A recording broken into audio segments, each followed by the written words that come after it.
on the mound. Charlie Morton making start number 7, as we said, coming off 2 above average starts. Very good last time out.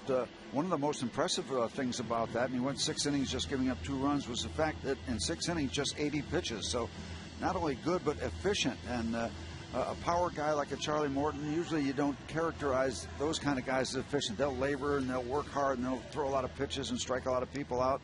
But Charlie was quite good with the pitch count last time out. Here's the defense behind Charlie Morton.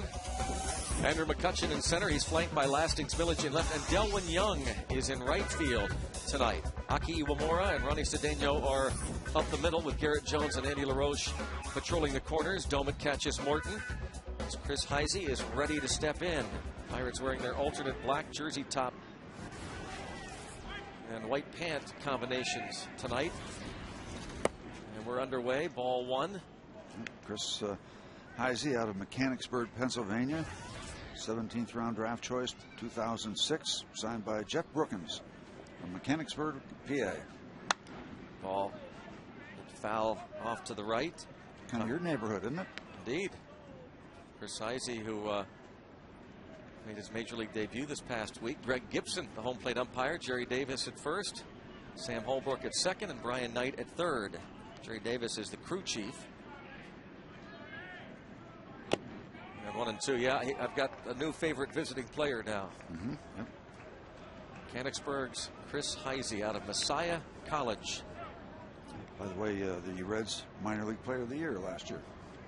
Chris Dickerson placed on the disabled list at the end of April, so they called up Chris Heisey. He's 0 for 7, the early going of his big league career. And he takes 2 balls and 2 strikes from Charlie Morton. It looks more like the slider. He'll throw the breaking ball, and you get a couple of different effects. That slower, lesser break right there that you just saw. You also see the real downer that gives him a lot of break. Right Jammed now. him. Yep. Rolled to third, and infield single for Heisey. Now see, there's the difference. Last night the Pirates were really having some good at bats against Bronson Roy, hitting the ball right in the button. Maybe not geared to go out of the ballpark, but they were at people. Now this one, a little chop down the third baseline, not hit very hard, but it's a base hit. That's the way the game can go. This young man runs very well, above average runner, and by the time Andy is able to get to it and turn it loose, he does everything right, but Heisey beats it out. His first major league hit is an infield single. That'll be a souvenir tossed into the dugout, I'm sure. They did, and then they pretended they were throwing it into the stands. We got a different baseball, the decoy ball. Strike is called now on Brandon Phillips. And John Russell wants to get a good amount of work from Charlie Morton, because as good as the bullpen has been, it's been very busy, and you don't know how much you can use them early in the season, how long they will hold up if they keep going out there for 3 and 4 innings a night. That can't continue. Step off. Brandon Phillips last night 0 for 4. Pirates swept the Reds in mid-April in the 3-game series. Phillips bounces this ball foul. 1-2 on Brandon Phillips. Again, one of those nights where you'd rather be a pitcher than a hitter. Hitters just kind of hate this. The ball can get in on their hands. Hard to get loose as you would like to be, as loose as you will be in the middle of the summer. But the pitcher's out there, he's the warmest guy. He keeps throwing pitches, and so he stays relatively warm compared to everybody else. Still 0-2 as Brandon Phillips just gets a piece of it.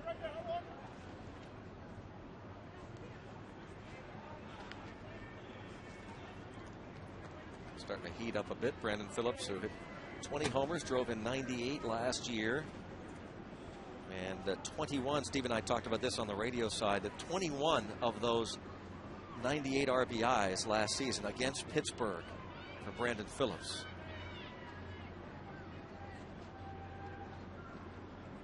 Oh, 2 pitch, runner goes. Bounce to the right side and right through that hole. Hit and run action. They've got runners at the corners. You could not have drawn it up any better if you're a Cincinnati Reds fan. Just a little chop. I don't know if the Pirates would have gotten two, but they would have had the lead runner. Now Brandon Phillips fooling around a little bit because nobody is at first base for the Pirates. Garrett Jones will get him back to first base, but there's the move as Aki goes over towards second. They chop it that way.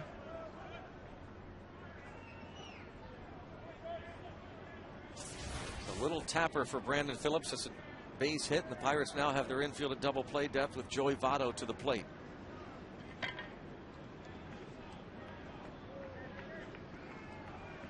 Votto 0 for 4 last night.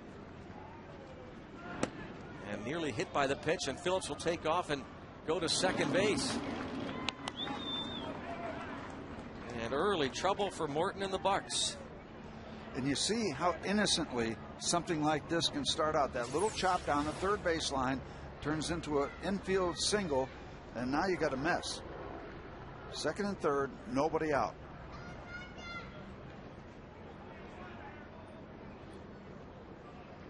Takes away the double play possibility.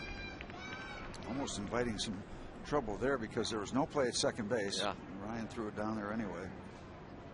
No harm done.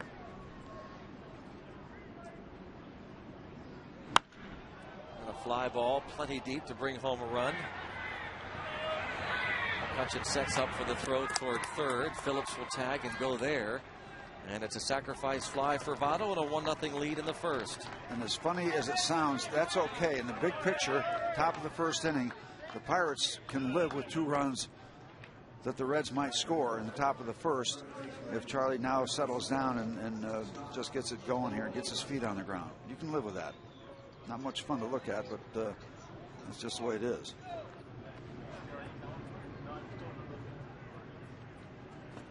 Infield will come in. Scott Rolen at the plate, had 2 hits last night. Drove in a run. RBI double in the 8th inning. After the error was charged to Andy LaRoche to start the frame, brought home Votto with a very important unearned run. And a strike is called on Rolen. That's the slider, not as much break, not as much downward action, and more speed. Curveball is the opposite of all those things.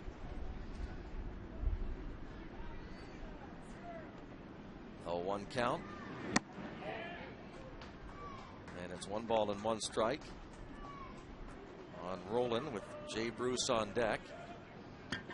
An infield hit for Heisey, his first hit in the big leagues. A hit and run single for Phillips and the sacrifice fly for Votto.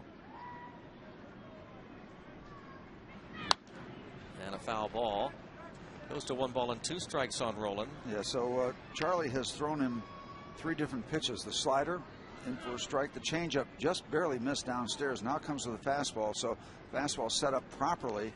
And Scott Rolen is a little bit behind that 92-mile-an-hour fastball. And now you got into a 2-strike situation. You might think about trying for that strikeout. First base open. Second base open, too. Line drive, fair ball. He kept it inside that line. And Rolen will go to second base with an RBI double, a 2-0 lead.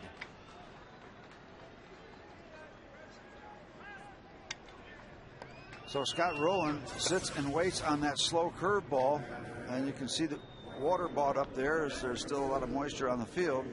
And what, a couple doubles for Scott last night, and 1 here tonight.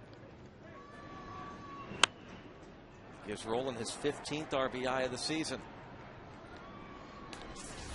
Quick 2-0 lead. And he's in scoring position for Jay Bruce.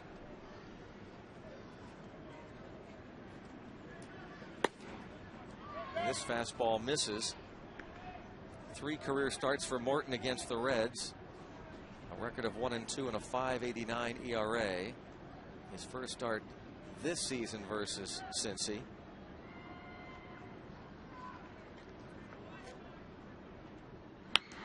Morton came over last summer from the Atlanta Braves, along with outfielder Gorkys Hernandez and left-handed pitcher Jeff Locke in the Nate McLouth deal, June 3rd of last year. Former 3rd-round pick of the Braves.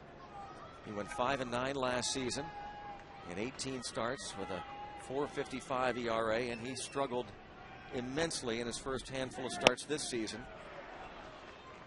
And questions came up, especially after he didn't get past the second inning of his third start against Milwaukee. Gave up 6 runs, 5 earned, and then lasted only 3 innings the next start in Houston. People asking John Russell and Neil Huntington, you're going to keep him in the rotation? And they said, absolutely, this guy's got too much talent. You don't give up on somebody like this. And Morton certainly appreciates the confidence that this organization has shown in him. 2 balls, 2 strikes to count. Bobby Crosby seated next to John Russell. We got the fastball by him earlier in the count. Now 2-2.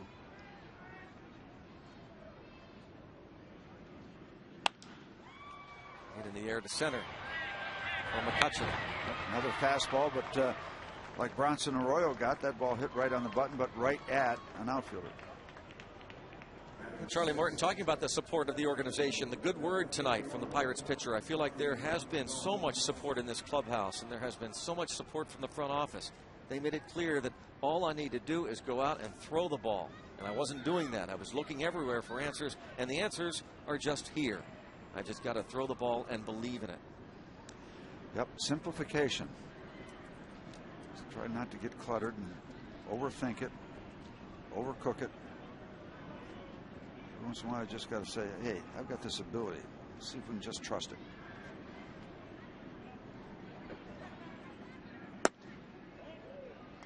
Ball 1 on Johnny Gomes. Pinch hit single last night and thrown out at the plate.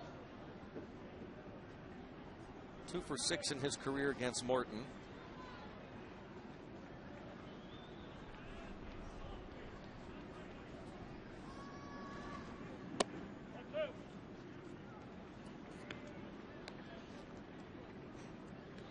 Two and 0.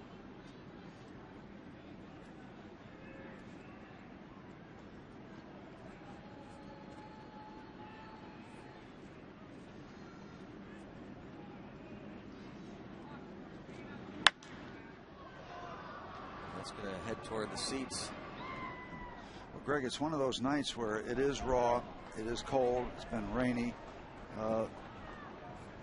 No baseball player wants to really play on a night like this, but you do, because that's what you do. Point being, you want the real hard-nosed guys that say, okay, yeah, it's cold, it's miserable and everything, now you're going to go out and play. You don't get trapped in all this business. What a rotten night. You got to get on the other side of that and go about your business.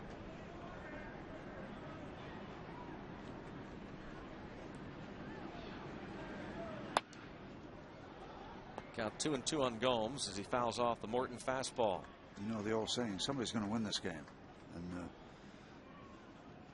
you know, it might be overdone a little bit, but sometimes the mentally tough have a little bit of an edge.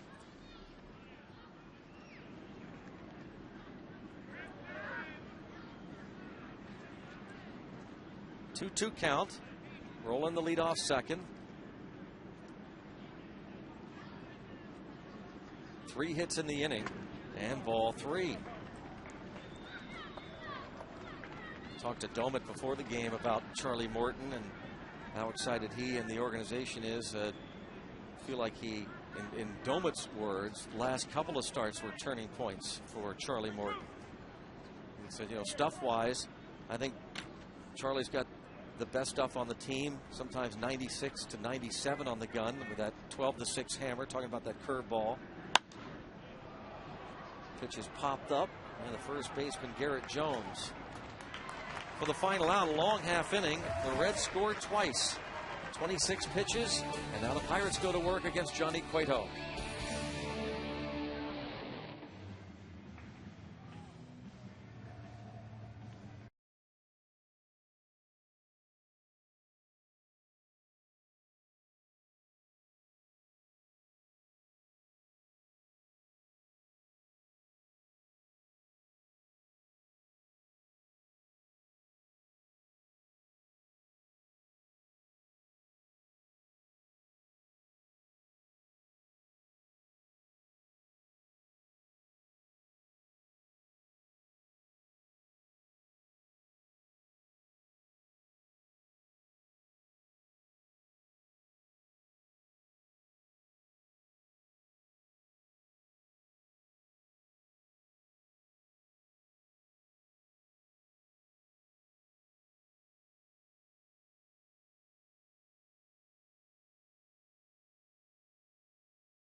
for the Buccos. Aki Iwamura followed by Andy LaRoche and Andrew McCutchen. Garrett Jones cleanup, and then Ryan Doman, 364 career average against Cueto.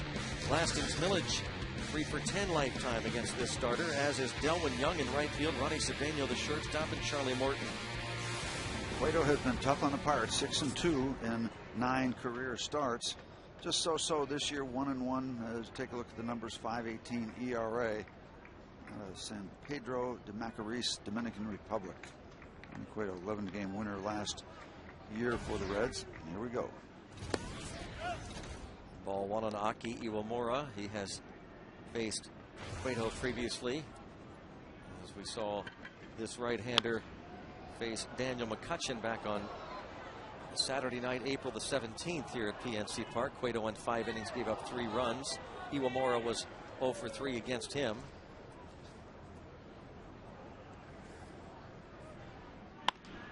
A bouncing ball toward the right side. Votto very active over there, scrambles back to first after Phillips takes the chopper and throws on to the first baseman Joey Votto. And here's how the Reds take up the defense behind Cueto, brought to you by Mercedes. It's Johnny Gomes in left, Heisey in center, Bruce in right. Infield, Rolen, Janisch, Phillips, and Votto, with Hernandez behind the plate for Cueto. Experience truly great engineering today at your authorized dealer, Mercedes. Andy LaRoche takes a strike. Really, everybody in the lineup has good numbers against Cueto. It's kind of interesting. 6-2 against us. I was going to say, it's interesting to it's interesting to see that. LaRoche, 364 career. Here they are, Steve, right? 364, LaRoche. McCutchen, 455. Jones, 500. Doman, 364. Wow. Millage, 300. Young, 300. Cedeno, 500. Those are the batting averages against Cueto. It should be easy then tonight. Yeah. You know, you saw that graphic we were talking about in the open, but Cueto, the first time through the batting order, opponents hitting 333, and the Pirates, when they have had the bats going, it's not been every night, but they've had a tendency to get some stuff done, especially behind Andrew McCutchen in the first inning. You hear, or in front of him. You hear talk often of trying to have good at bats and try and work pitchers, and really the pitch count is so important these days, because it seems as though that 100 pitch count is almost a magical number these days for many teams. Dusty Baker has made it a point to talk about Cueto, that he has to become more efficient. It's one of the reasons why Cueto has not gone more than 6 innings in any one start. He has gone 6 innings 3 times, but 5 innings 3 times. His 6-inning stint against the Mets last Wednesday, threw 118 pitches. And lifted to right for Jay Bruce. You know, you take a look too at last year, he starts 31 games, 171 innings. That's not a lot of innings per start. Last 3 outings there for Cueto. So there's the 118 pitch 6-inning stint. That 5-inning game against St. Louis, he threw 82 pitches and threw 88 pitches against San Diego, when he gave up 5 runs in 6 innings. They still have very high hopes for Cueto, and they think they have the makings of a phenomenal rotation, as McCutchen hits one hard the other way, but Bruce is there to make the catch at the wall. 10 pitches. Well, there's efficiency. 2-0 Reds.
Coverage begins tomorrow at 6 right here on FSN. Go Pens. Yes, sirree. Making a doubleheader. You watch the Buccos tomorrow afternoon. And just keep it right here on FSN and watch the Penguins tomorrow night. We'll have them both for you. The Pirates and the Reds. If you can't make it out to the ballpark, get your sports fix tomorrow. Yeah. A lot of folks will actually come to the game tomorrow and then head across the bridge. And even if you don't have a ticket, I know a lot of people like to watch it on the big screen. Strike called on Ramon Hernandez, veteran catcher. 279 average with 5 RBIs.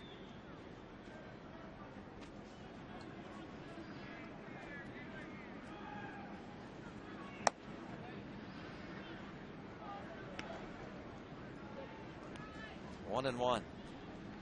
3 career starts for Charlie against the Reds, 1 and 2. Crowd him inside. Wow.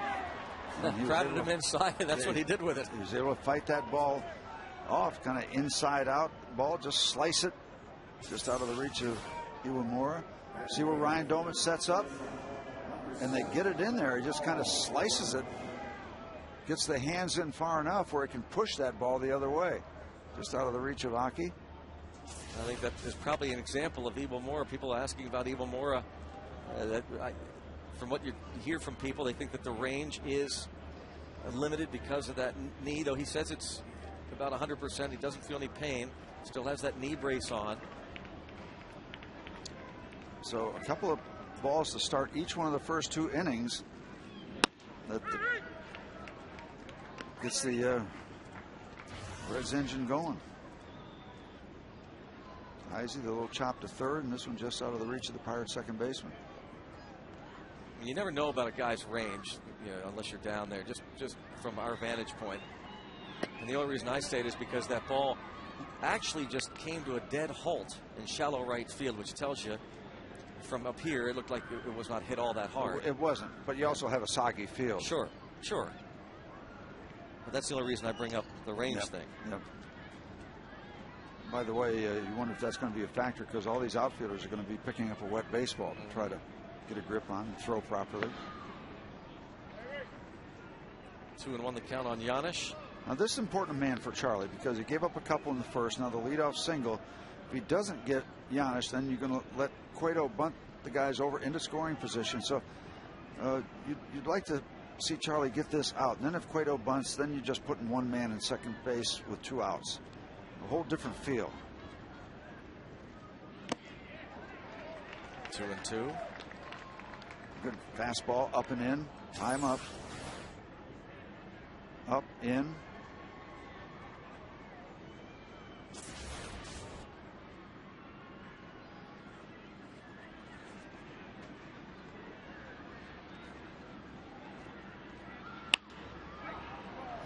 Fouled off. Actually, you got to go back and really give Ramon Hernandez a little tip of the cap for really putting the ball in play and finding something possible to happen, because that was a pretty good pitcher's pitch. Put the ball in play, you never know what's going to happen.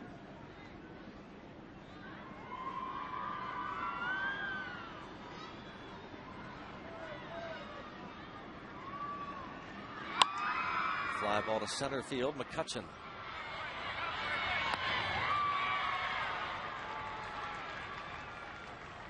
One away in the second. Well, now you get Cueto up there, and if he bunts, it's at the cost of a second out to the Reds.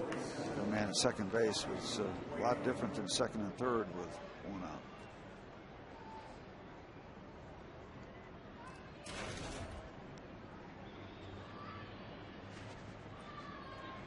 Cueto 3 for 9 at the plate with a couple of sacrifice bunts.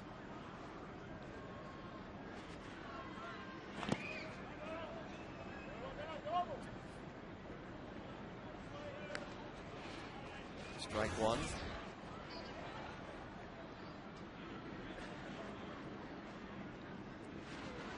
Reds 17 and 15 on the season. 3 back of the Cardinals in second place in the National League Central. Milwaukee 5 back, then Pittsburgh 6 behind the Redbirds. Look out. Up and in, and he bunts it foul.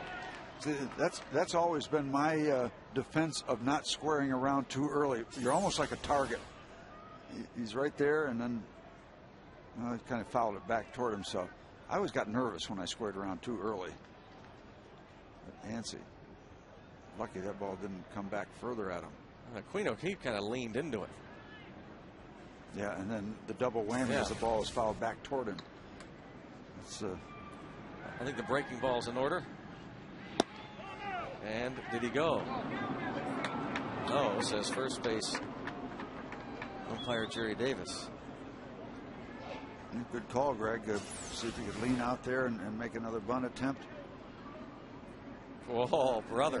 Yeah, and he did. Yeah, he did offer. You can see he did not get it back in time, but he gets a break from the call on the appeal. That time he did. Maybe a bit of a make-up call there. Really can't argue that one. One of the two he certainly offered. See what you think. Yeah, he did. Well, he's dropping the bat down. Yeah. And that's a bunt attempt. Yeah. He tried to be sneaky with it, didn't he? Sure. Yeah. Tricky stuff. stuff. Late hit. Yeah. Tricky stuff. Really get the second out without having to give up 90 feet.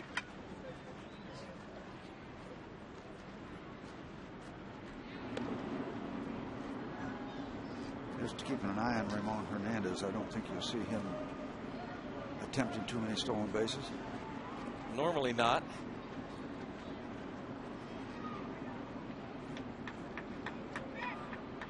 One stolen base last year for Ramon Hernandez. 8 in his major league career. And the strike on Chris Heisey, his first big league hit. The infield single to start the game and scored his first major league run.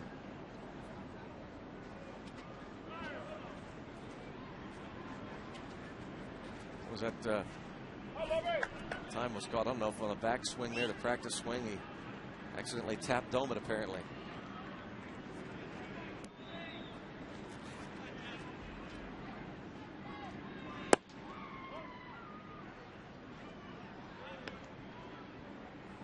A ball and a strike on Heisey.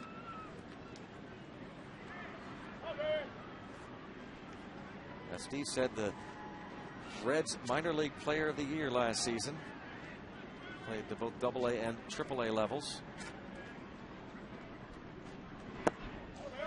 Well, when we were showing Charlie earlier, we were kind of highlighting that down curveball that was so effective against the Cubs. Seems like tonight we've seen more sliders than curveballs to this point. Can always change. And it can change from club to club, what you want to feature too. If you think that Cincinnati's a better curveball hitting team. Fastball misses 3-1 on Heisey. And Cedeno going to go now, and maybe a word of encouragement for Morton. Doman again saying that he has had to prod Charlie Morton a little bit, as has Joe Kerrigan, to go ahead and let it fly. Yeah, you'd rather take your chance with Heisey. You're looking down the barrel at Phillips, Votto, Rolen, Bruce, Gomes. If you lose him, it's the man you want right here. And he walks him, and it will be Brandon Phillips. During all the struggles, the one thing that's been a plus for Charlie is his control. His control has been quite good. Joe Kerrigan just constantly impressing upon Charlie Morton the importance of those first pitch strikes. And as other players will tell you, nobody is more prepared than Joe Kerrigan. He has all the numbers for the pitching staff and the catchers, Doman, Jason Jaramillo. And Charlie's been told since he was 18 years old the importance of first pitch strikes. It's not like this is day one classroom.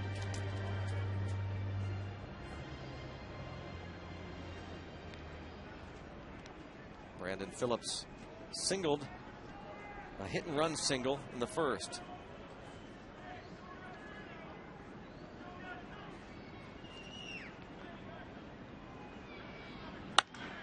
Hard hit. Oh, nice stop, Iwamura. Yep. Well played, Aki Iwamura. Hot smash. One of the harder hit balls so far, early portion of this game, and Iwamura robs Brandon Phillips of a hit, and the Reds of a run. And at the bottom of the second, 2-0 Cincy.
Host the Washington Nationals. Don't miss your chance to be a part of it by purchasing a commemorative bronze leaf to be on display near the statue.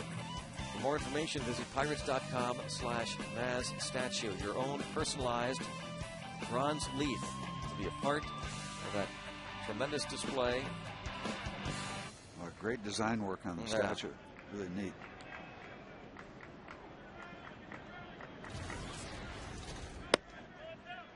Garrett Jones, Ryan Domet, and Lastings Millage against Johnny Cueto, who was in pretty good company with his major league debut. 10 strikeouts, no walks with Juan Marichal.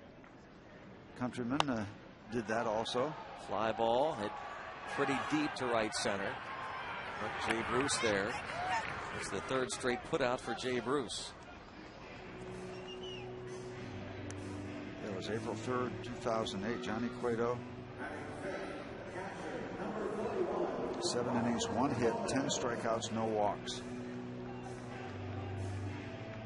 We're talking about the Reds feeling like they are putting together a pitching staff to be reckoned with in the very near future. What with Cueto, one of 2 Dominican dandies. Cueto won 9 games as a rookie 2 years ago. All fouled out of play. And of course, Edinson Volquez, that was acquired from the Rangers a couple of seasons back, was hurt out with Tommy John surgery. Now he has been suspended 50 games for testing positive for banned substance. Count 2-1. You've got Homer Bailey. There's Bronson Arroyo, who pitched a good ball game last night despite some hard hit balls off of him. You got Mike Leake, their first round pick last year, who bypassed the minor leagues completely, and he's off to a real solid start to his major league career. Leake 3-0, an ERA of 3.10 in his first 6 major league starts. And then you've got in the minor leagues the Cuban defector, the left-hander, Aroldis Chapman. As Domet pops this ball up, and the shortstop Janusz makes the catch in shallow left, 2 up and 2 down. Chapman, by the way, the night before last for AAA Louisville, beat a Rochester club. That's the top farm club of the Twins. He's now 3-1 in 6 starts 36 strikeouts in 32 innings with 18 walks and 27 hits. So he's not too far away, you wouldn't think. Big difference in the pitches thrown early in this ball game. Let's hope that balances out a little bit. Cueto very efficient. Charlie scuffling, but put a 0 up there in the second inning.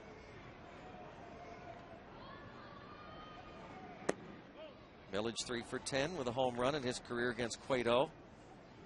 .313 career hitter versus Cincy pitching.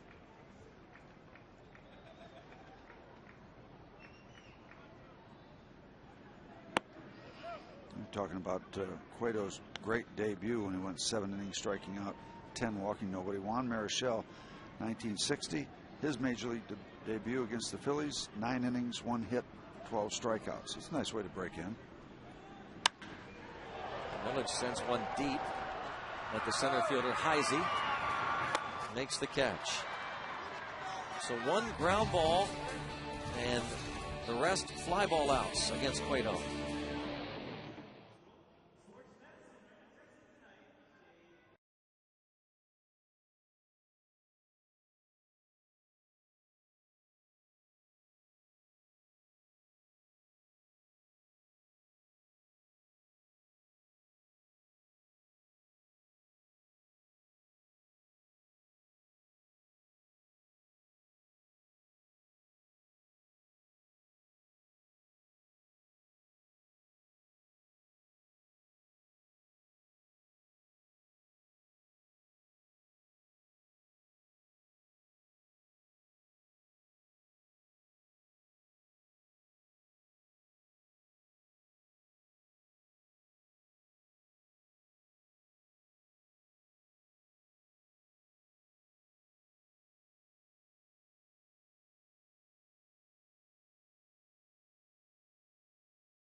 That Rip Sewell, the inventor of the eephus pitch, was born.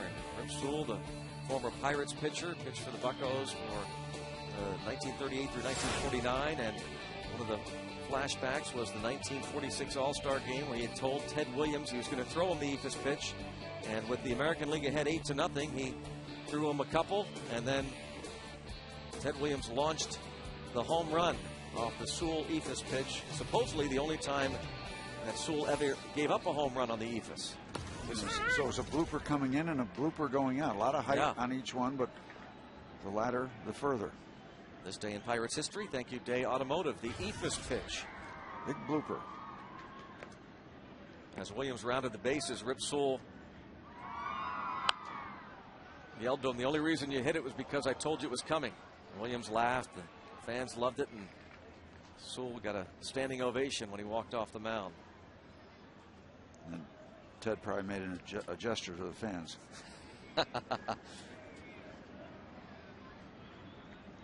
0-2 on Joey Votto.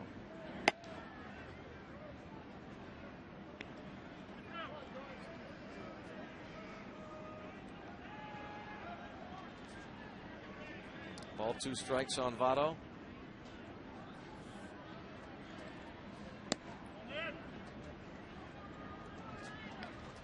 Got ahead of him, and now pitch low and in. 2-2. Charlie trying that fastball down on the inside corner under the hands. Very effective pitch. Close, but didn't get the call. Wave and a miss. Fooled him. Looking for another fastball. And very awkward swing by Joey Votto, and that's a better start for Charlie here in the third. And you see that late decision to take a wave at that off-speed pitch.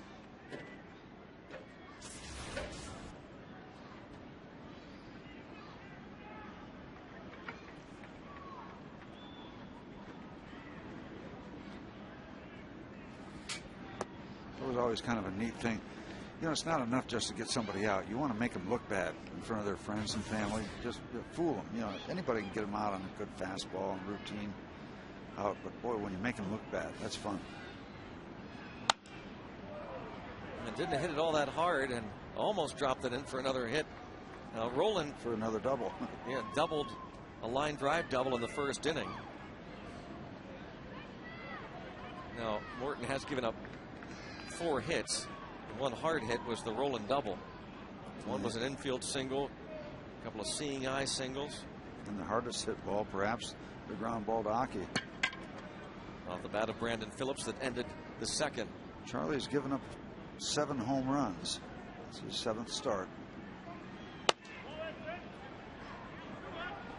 2-1 on Scott Rolen. Now 35 years old, a 5-time All-Star.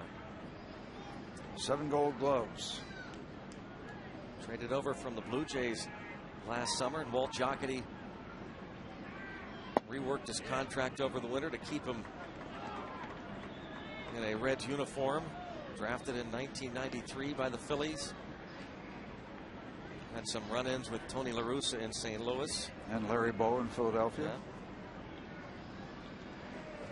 Yeah. Unanimous Rookie of the Year, 97. Base hit.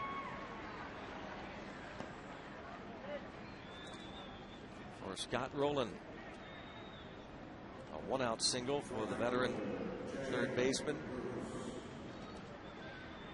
And now Charlie Morton will face Jay Bruce. Bruce flied out to Andrew McCutchen in the first inning.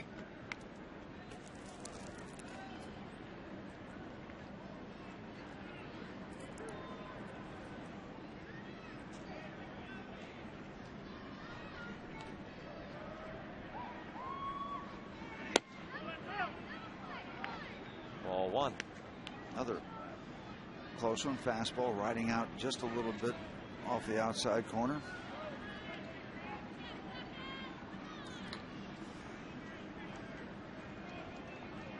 One ball, no strikes on Bruce.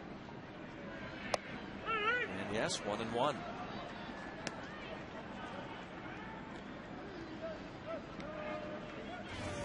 First round pick in 2005. 12th pick that year. Right after the Pirates selected Andrew McCutchen.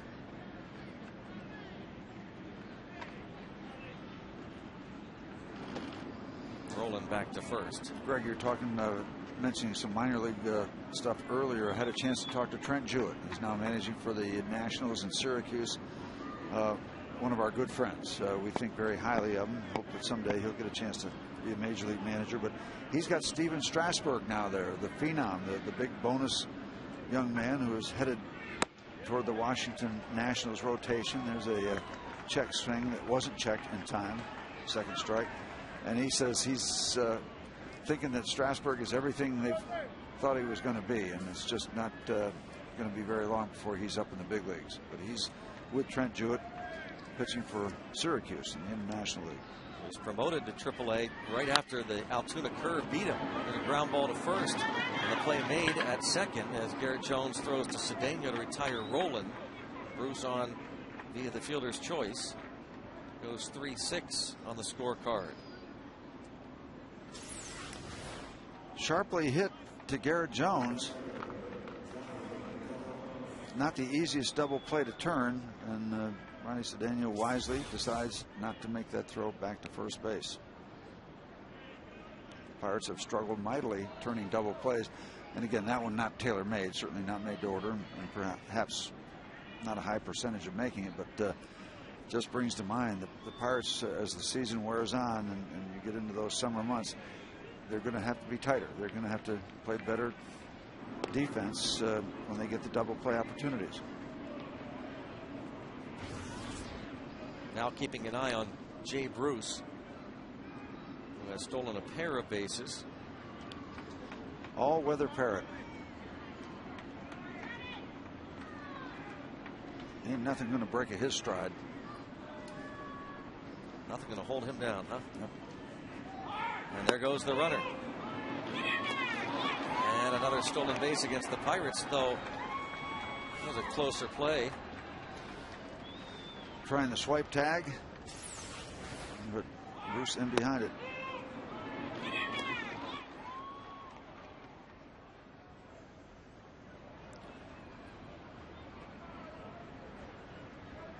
Well, Ryan Domit, I don't think had a real great shot at getting him at second base. I don't know if he got another angle of it, but it looked like Jay Bruce had several steps, and he was well into motion by the time Charlie let go of the ball. Yeah, that's one of the reasons, no doubt, because it always takes two to contain the running game, but it's one of the reasons why Domit has thrown out just one of 22 attempting to steal this season. Got to have help from your pitcher, certainly. Third steal for Bruce in 3 attempts.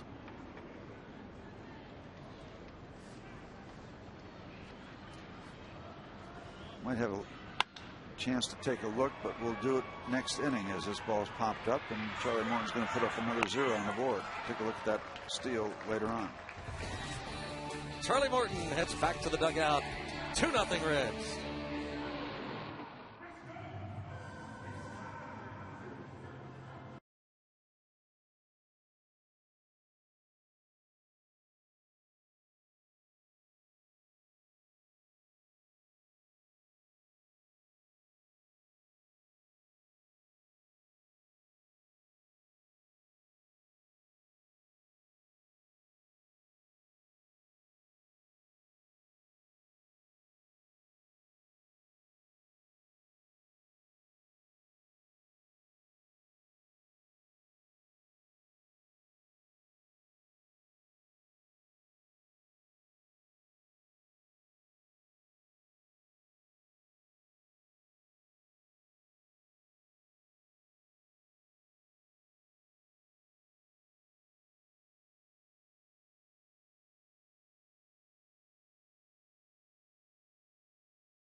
Possible.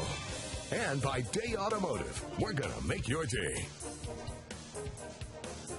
Chile, PNC Park, 2-0 Reds. Bottom third of the Pirates order, Delwyn Young, Ronnie Cedeno, and Charlie Morton against Johnny Cueto. Up and in action. High necker in, we used to call that. Chin music.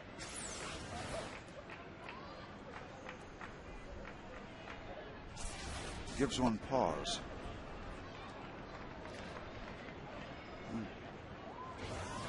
Johnny Cueto trying to defy our statistic about having trouble the first time through a batting order. He's had 6 up, 6 down so far in the first two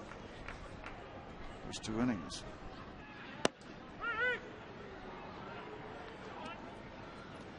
Delwyn Young's second start as a right fielder this season. 2 switch hitters in the lineup for the Pirates, and Delwyn Young, they're trying to get him a few at bats because he's doing well coming off the bench, getting his share of hits as a pinch hitter and then some. So maybe that could translate into something concerning 4 at bats in one evening. Pinch hit single last night in the 9th inning for him, but he comes up empty. Strikeout. Yeah, take a look, if we will, about the stolen base. Bruce with his jump against Charlie Morton. Let's see how many steps. The set position,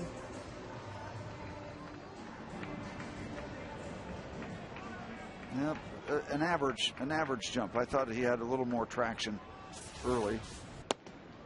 An okay jump, but it wasn't as much as I thought.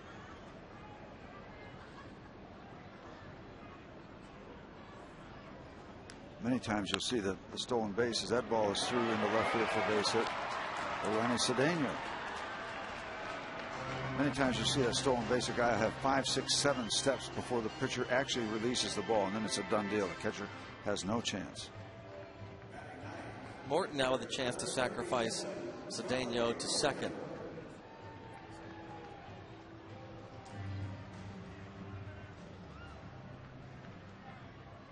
So much talk about trying to get Morton straightened out in terms of those first pitch strikes and just being better all the way around on the mound. Well, the other parts of the game too, he wants to make sure situations like this, help himself, move that runner. 2-0 game, get that bunt down. And with Scott Rolen right in on top of him, usually the approach is to bunt the ball back toward the first baseline, because the first baseman has to hold the runner and break late. You don't want to bunt it right back toward the pitcher either. So first baseline is the direction of choice.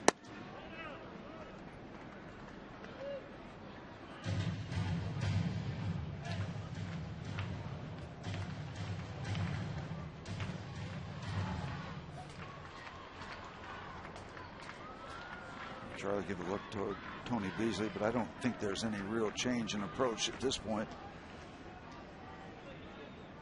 Scott Rolen certainly doesn't think so. Fouls it off. 1 ball, 2 strikes.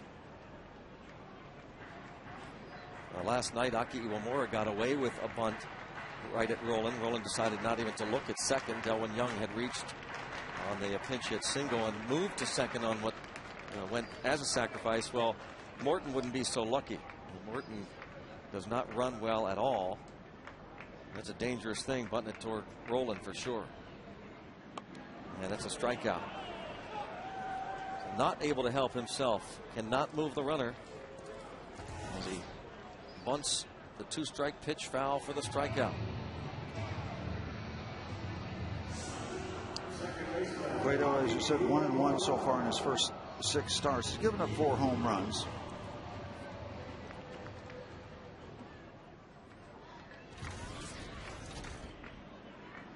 Has given up his share of home runs in relation to number of big league starts, almost averaging 1 home run given up per major league start. As we said, the Pirates much better against Cueto the second time around. Yeah, well, that was the message we were trying to convey. I don't know if you got that or not, but that was our attempt. See if it works.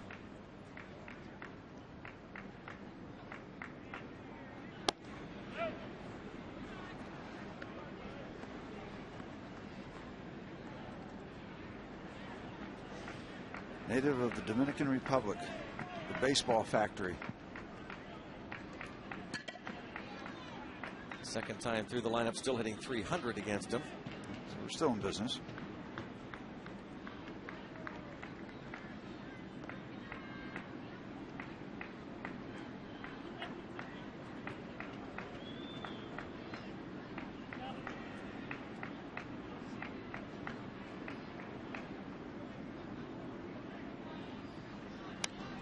Greg, if I ever write a book, and I think I want to do one sometime, there's going to be several chapters about playing winter baseball in the Dominican Republic. And it just you got plenty of stories. Fascinating story, yeah. It's just quite an experience. Quite an experience going down there, where baseball is almost a religion.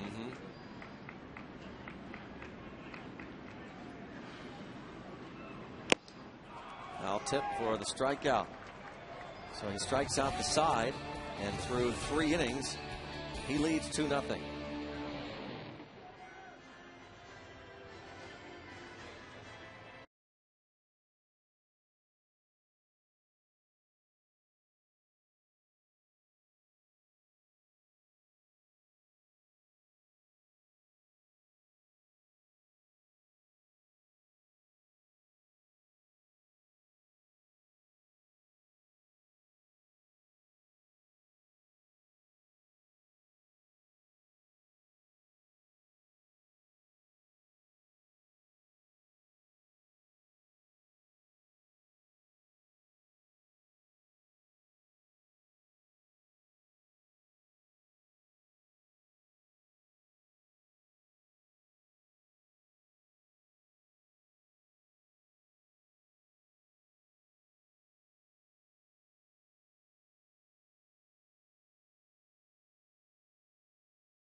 What field was the site of the first night game in Major League history?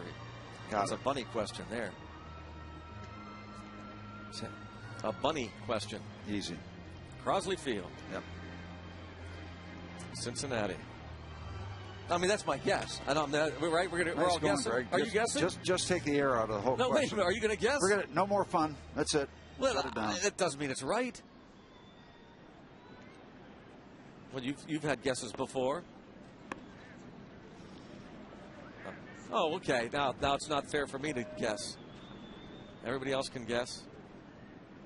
It is Crosley Field. All right, no more guesses for the play-by-play guy. Color guys throw out guesses all the time. Wow. Oh, that's because you guys are wrong all the time. I get it. I should have pretended to be wrong. I'll just sit here and do what I'm told, I guess. Just don't guess. Listen, Uncle Stevie. Listen, Uncle Stevie. Yeah, I'm going to be napping now. Won't disturb you. There's one great word in the English language, and that's content. And that's what we just saw. That is content right there.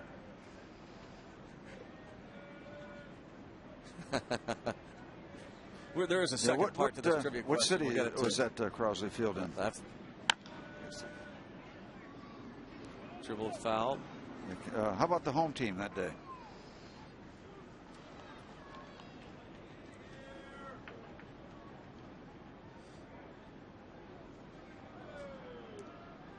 Manny Ramirez wig.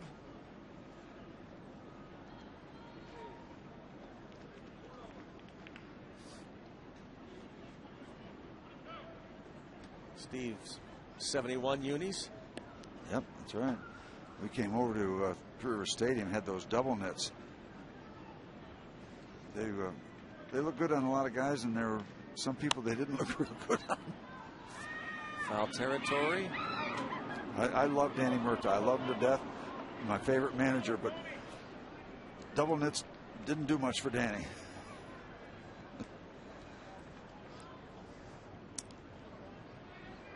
By the way, you had your signing, didn't you? Yep, I went up with Danny's granddaughter, Colleen Ronchek. We had a signing up at the Cranberry Library on Saturday. Had a good time. A lot of people came out. Hear that broken bat. By the way, one of the guys that came up there is a guy that's been moving the Pirates and visiting teams coming into Pittsburgh, their equipment in and out of Pittsburgh, Forbes Field, through River Stadium, PNC Park for 1,000 years. Recker, the Recker fan, Bobby Recker was up there. He was the bat boy for the 1960 world champion Pittsburgh Pirates. Bob Recker. Good to see him. And what a collection of memorabilia he had with him Saturday afternoon. A lot of fun. He was there to grab that book, The Whistling Irishman. The Whistling Irishman, yep. A lot of people believe that Danny Murtaugh is deserving of a Hall of Fame vote. Yeah, and you talk about personalities and all those things, but the numbers back up strong consideration.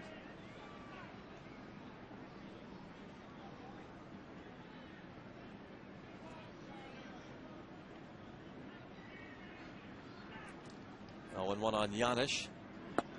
And now 0-2, and just maybe Morton getting into a bit of a groove, feeling a little bit confident now. And that was a good curveball, but he would want it downstairs. When he's dealing, that's downstairs, a little more bite to it. But maybe the beginnings of Charlie getting a little more confident with the breaking ball. Throwing some sliders, throwing some curveballs. But you need two pitches. You need one of those breaking balls to complement the fastball.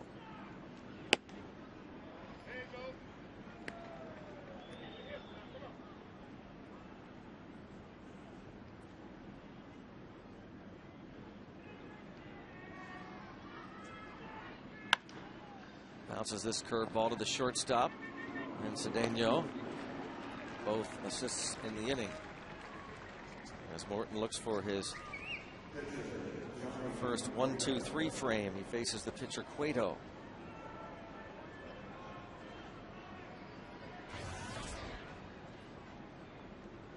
Cueto 3 for 10 now in the season.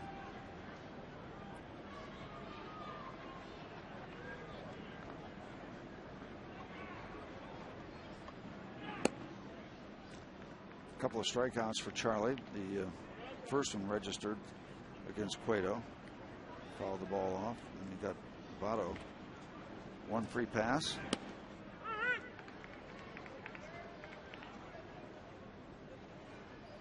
One ball, one strike on Cueto. 2 outs, nobody on. A 2-0 Reds lead. Nice time to come with a hook. A couple fastballs. And a guy like Cueto, a pretty good young athlete. You keep throwing him fastballs, even though he's a pitcher. You know, he'll be thinking fastball. And he can run into one, hit it hard. Nice time for Charlie to pull a string on the breaking ball. Let's see if he does it again. Yes. Good night. 1, 2, 3. All those double knit unis. Steve Blass and Bob Robertson winning the Second World Series.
That's not.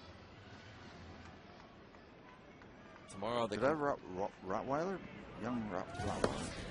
I don't think so. All right. Tomorrow, Pirates and the Reds conclude this series, the final game of the 9-game homestand, 12:35. That's a large dog. Is there a Great Dane there? I believe that is a Great Dane. Very, very anxious to get those treats. Oh my. How did that not even nick his jersey? Roche buzzed by Cueto. That's amazing.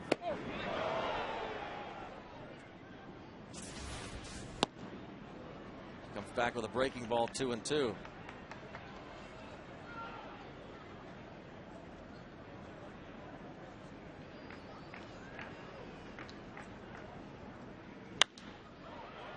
And a fly ball hit well to right, but that's going to be playable at the track. As we mentioned, tomorrow, 12:35 first pitch. Come out early, 11 a.m. to 12:30 p.m. Stop by the Trib Total Media Hall of Fame Club and meet former Pirates Bob Friend, John Wayner, and Chuck Tanner, the former Pirate skipper. They'll be signing autographs from 11 a.m. to 12:30 p.m. For tickets, visit pirates.com or just come on out tomorrow. And you don't need a special ticket to stop by that Trib Total Media Hall of Fame Club here at PNC Park. Yeah, ask Bob Friend about that 1960 World Series against the vaunted New York Yankees. Still makes him smile. Pretty good representation there. Some great eras of Pirates history there. Bob Friend. Chuck Tanner takes you into those glory days of the 70s. John Wayner, part of the division teams of the 90s, the Rock.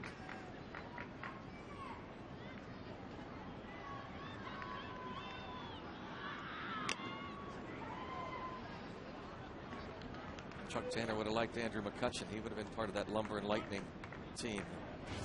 Club that could hit the ball and run. Chuck Tanner loved speed. Yeah. Loved to have teams with speed. When they traded for him, Manny Sanguillen from the Pirates to Oakland, and the Pirates acquired Chuck Tanner. They went into a marketing campaign that was all about Tanner bringing that brand of baseball to Pittsburgh, and he did. They did. Lumber and Lightning.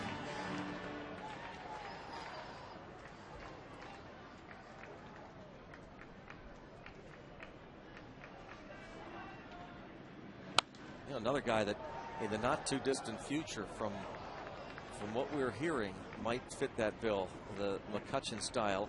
Jose Tabata at AAA Indianapolis. He's hitting well over 300. He's among the league leaders in hitting and leads the International League in stolen bases. 4-3 on the putout. McCutchen is retired. We heard a lot about his abilities when we got him, and really he's done nothing to discourage anybody. I was asking Steve Pierce about that when he joined the team a little over a week ago. Some of the guys that really stood out, and he mentioned Tabata. He said, one thing, I didn't realize how fast that guy was.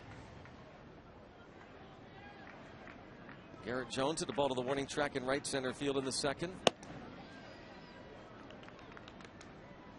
Meanwhile, Mr. Cueto is buzzing through the Pirate batting order, having given up just one hit, one base runner for the Pirates. We're in the bottom of the fourth. Tardy on that fastball at 92 miles an hour. Cueto's not the biggest guy in the world. 5'10", 211, solid. Those kind of guys, you ask, how can they throw so hard? Usually have very strong legs that they can push, and they get a lot of help. And popped up again. Shortstop, Yanish. It's been a breeze for Cueto so far through his 4 innings, blanking the Pirates and leading 2-0.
Bradenton in the Florida State League. Brian Morris pitched 6 innings of 3-hit shutout baseball. His numbers are absolutely ridiculous. 7 starts and 0.66 ERA in 41 innings, 34 hits. He's given up 3 earned runs with 5 walks and 36 strikeouts.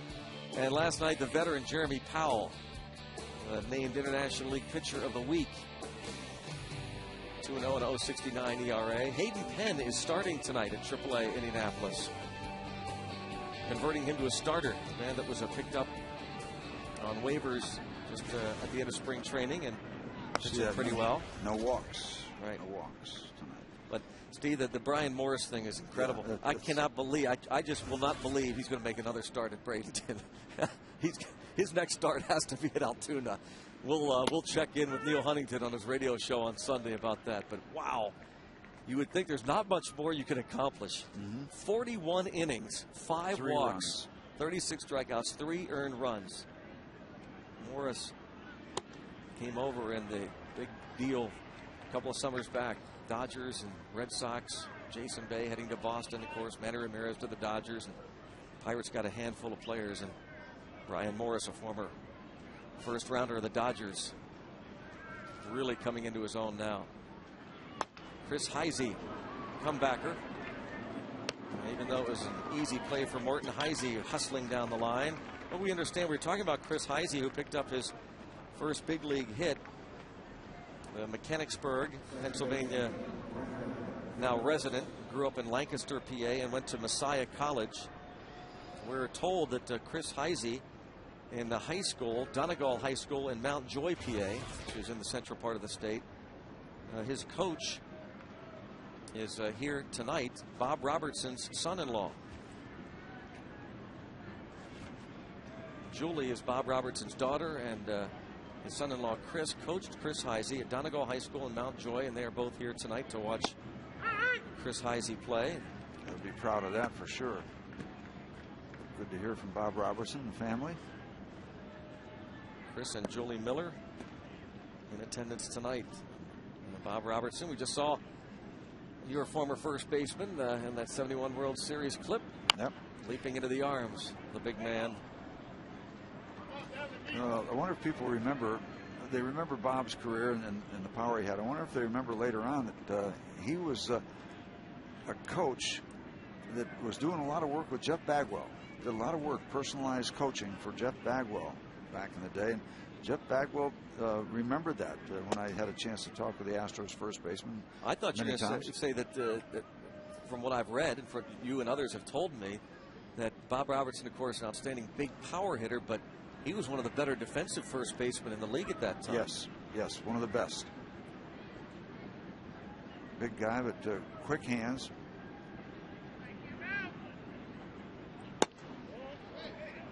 Quick hands, and also a real good ability as a right-hand throwing first baseman to get the throw to second base and start a double play. Quick enough to turn, get that good straight-on angle to second base. Bob Robertson was very much above average defensively. Terrific first baseman. Strike 3, you heard the call. And Brandon Phillips, no way. That was not a strike.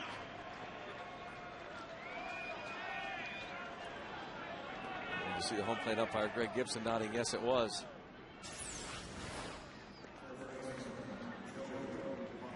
And Pirates got a call, I think.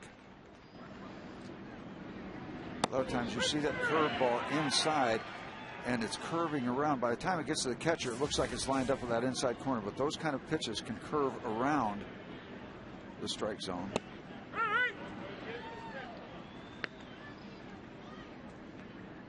Sacrifice fly and a strikeout. Joey Votto tonight. Reds scoring 2 first-inning runs.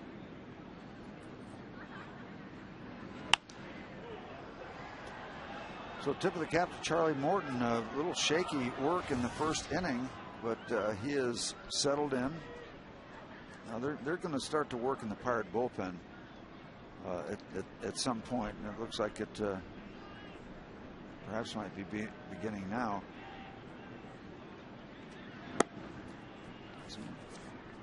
No, Charlie's not due up for a while. He might be able to get 6 innings out after throwing a ton of pitches early in this ball game. Thought I saw the phone ringing, but not to be 2 outs here. Not much happening. Charlie trucking along quite nicely here in the 5th inning. Close pitch there. Doesn't get the call.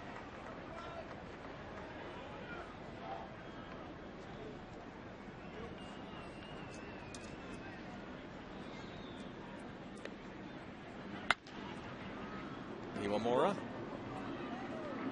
4-3, and 1-2-3 go the Reds. Charlie Morton is settling down. Halfway mark, 2-0 Reds.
Live in concert, plus, of course, embellied fireworks.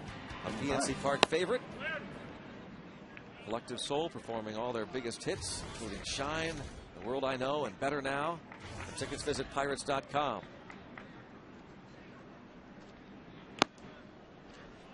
One ball, one strike on Domet. We need to start getting better now. Yeah. Cueto has been dominant. One base runner. The Cedeno one-out single in the third has been it.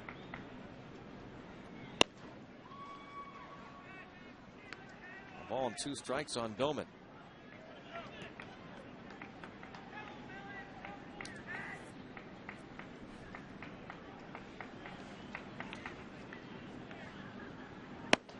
Oh. Offers of that pitch up and away. It's not Ryan's finest at bat. Saw him go upstairs a little bit, and as I used to say, work the ladder. Went up the ladder. You want to swing at a high one? I'll give you a higher one.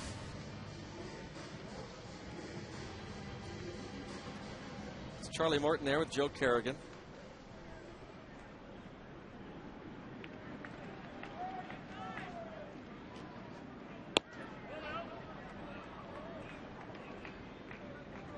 Millage hit a ball almost reached the wall in center field.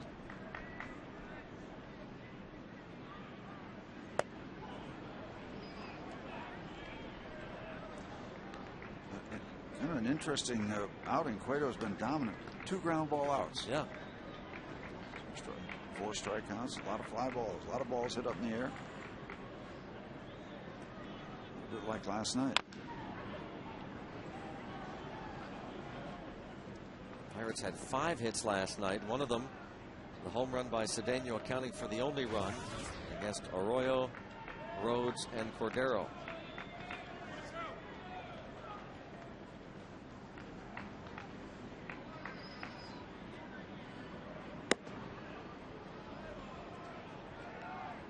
Even on Millage. 1 out in the 5th. Last 5 games, Millage hitting .353.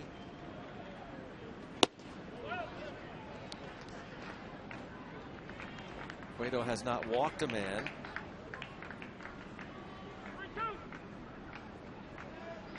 Season high 4 free passes against the Pirates April the 17th.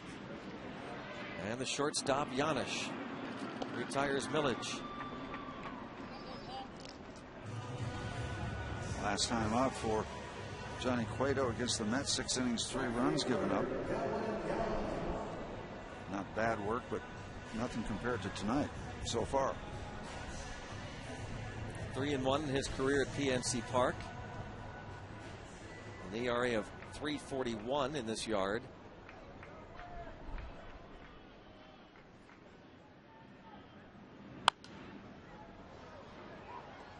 Well, that time he picked it up, reaching back, get it up to 94 miles an hour. He's been 90, 91, 92 most of the night.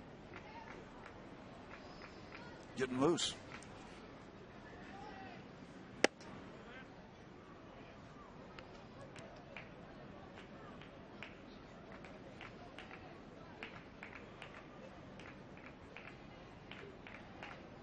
One ball, one strike on Delwyn Young with 2 outs, nobody on. And a pop-up. Easy play for Janisch. Cueto keeps on rolling. Through 5, 2-0 Cincy.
Iwamura made in the 2nd inning off the bat of Brandon Phillips.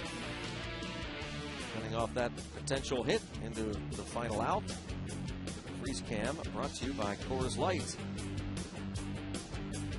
the world's most refreshing beer.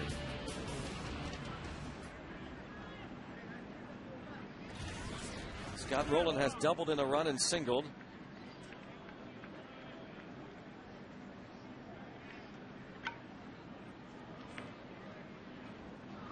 Morton has retired 8 straight since that Rolen 3rd inning base hit.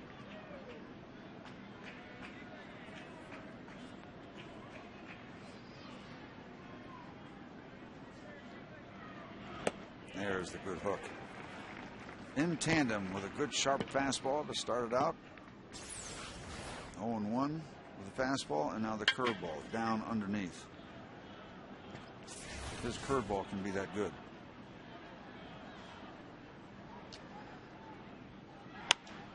And then the fastball to come back, doesn't catch up with it, a little bit late.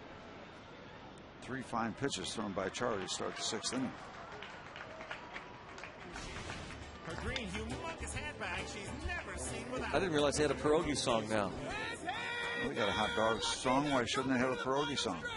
Jesus trying to catch up, but he can't make it. Oliver Onion, your winner. A great pierogi race. Oliver Onion.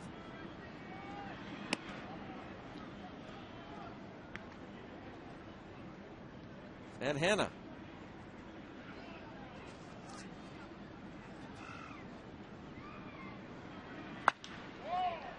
Hit deep to right center field. Delwyn Young back. Oh, makes a heck of a try. And heading toward third, Jay Bruce, as he hit a shot to the gap in right center field. Delwyn Young, an all-out effort. Went a long way on the warning track to the deepest part of right center field. And because the ball had so much height, it's either going to be a spectacular catch or it's going to be 3 easy bases. The effort was made, and Jay Bruce gets the triple.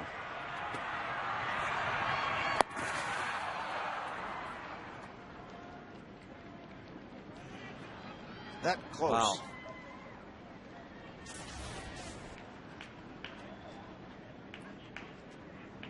Now the infield in with Johnny Gomes at the plate. A triple for Bruce. Can't afford to give him any more. Johnny at the plate, but the Johnny on the mound has been the story for Cincinnati. And jammed him and popped it up. Shallow center. McCutchen.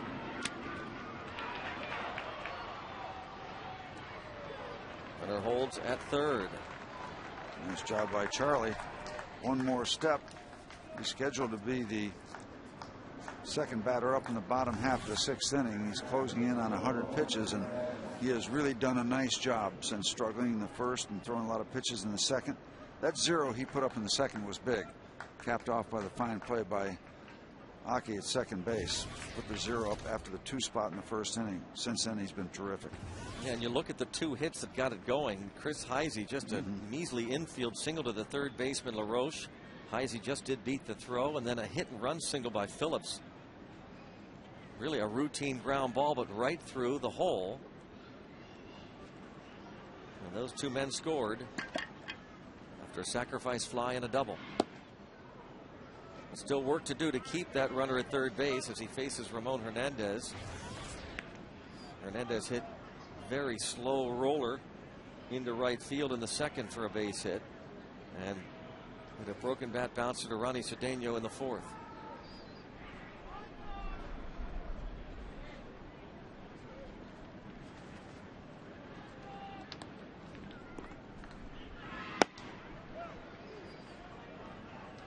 And Charlie, like any starter, he probably has an idea that this is going to be it for him. So let make sure he doesn't rush. Take your time. Get this one up. Leave it at 2-0.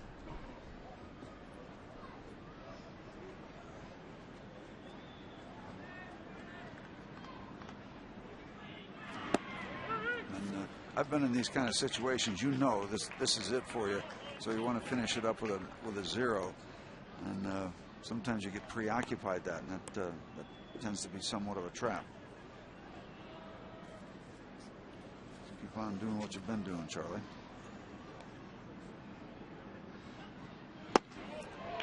Good looking slider there. That had that sharp bite down and away. This is the perfect slider. You cannot do much with that. It's hard to lay off it because it looks like a fastball coming in and just has that sharp cut at the end.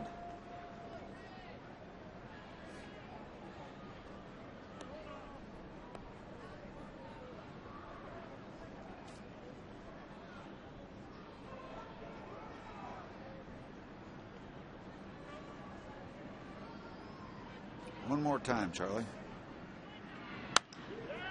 Oh, line drive into the gap in right center field. Ramon Hernandez, a big 2-out double to make it 3-0 Reds. And it looked like a pretty good pitch that he hit. It was the off-speed pitch. It looked like he went downstairs and got it.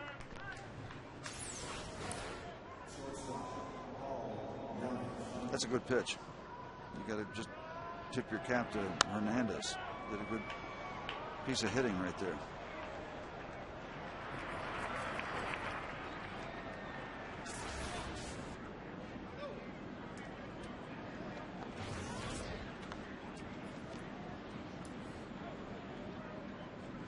As you say, that is a big run, the way Cueto has been stuffing the Pirates. No runs through his first 5 on 1 hit.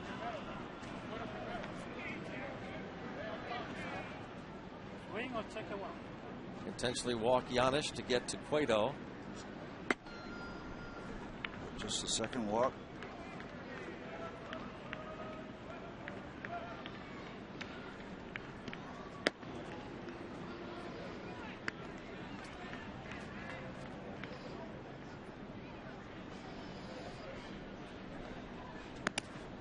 Again, nothing established yet. The Pirates are going to have 4 more at bats. Keep it where it is. Play ball for the chance to have your team recognized as the Triv Total Media Youth Baseball or Softball Team of the Month. Write a short essay to baseball@fsnpittsburgh.net telling us why, and your team could be featured during a Triv Total Media Pirates pregame show. Short essay to baseball@fsnpittsburgh.net.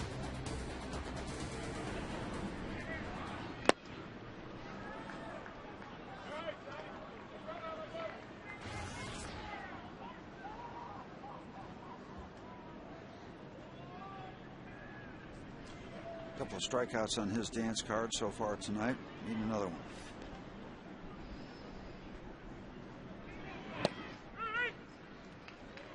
Charlie 2/3 of the way there.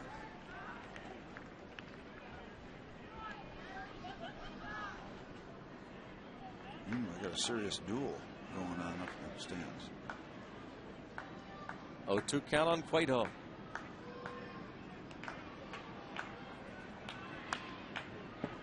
Just stays alive. I think Charlie could just wind up and hold on to the ball right now. Johnny be swinging. Yeah.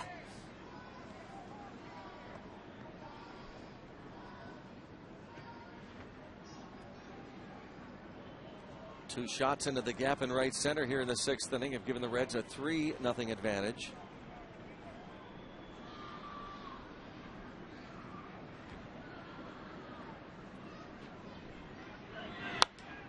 And Cueto lifts one to the first baseman, Jones. So the Reds pick up a 3rd run. Meanwhile, Johnny Cueto is pitching a 1-hit shutout into the 6th.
Lifting his 3rd home run of the year, got the Bucks to within 1.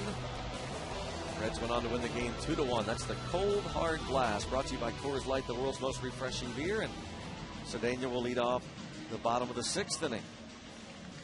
Cold hard facts are that Cueto is dominating.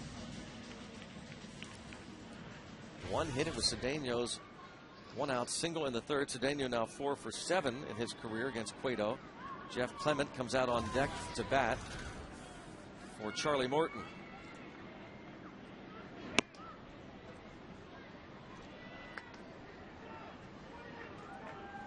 Ball 1 on Cedeno.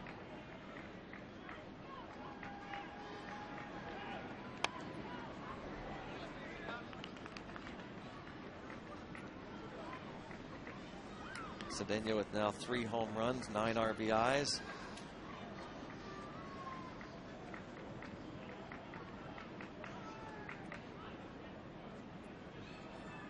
Oh,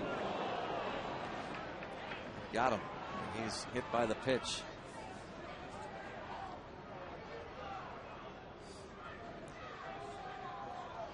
See if he's all right. Not real happy.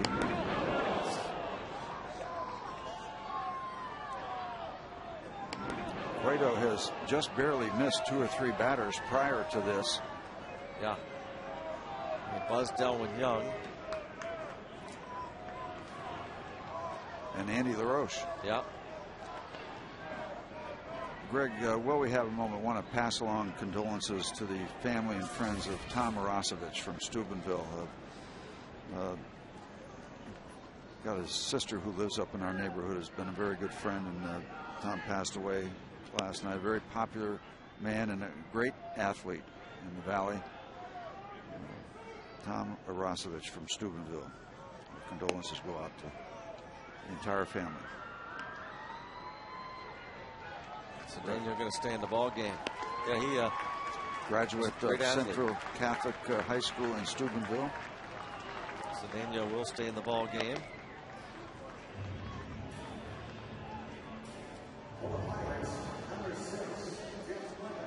PNC achievement for the achiever in us all. Pirates pinch hitters of the year. 9 games this month in particular, 7 for 12.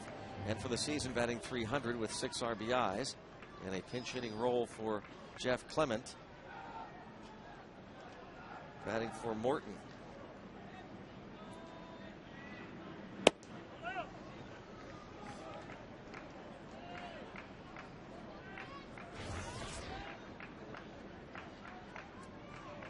Pretty good career numbers, just 18 at bats. Clement was 1 for 4, starting at first base last night. And 2-0 and time called. DJ Carrasco will be the new Pirates pitcher. Nice to get something going at the bottom part of the batting order and go up to the top. Pirates trailing by 3, certainly not insurmountable.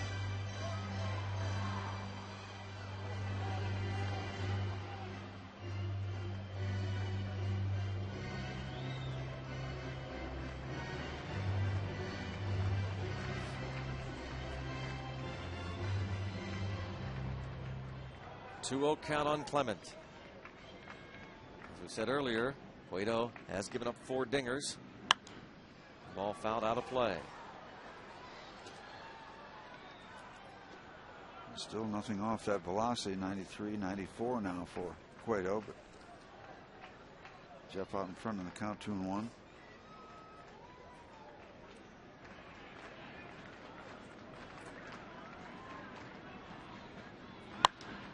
Hits this ball hard to center field. Back is Heisey.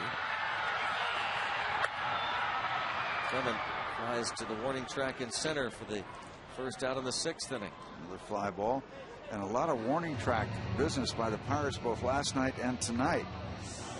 Not quite getting enough. The air has something to do with it too. Well, the air, it's cold, but there's also a kind of a trailing breeze coming from up the river into the batter's face, so the ball not carrying like it can on some nights when you got a little gentle breeze going the other way.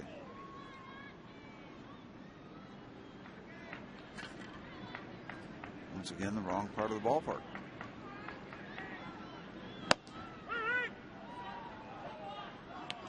Well, that ball hit right on the button, and there's a disappointment for the Pirates. That's a big item for Johnny Cueto to get an out of that kind of contact.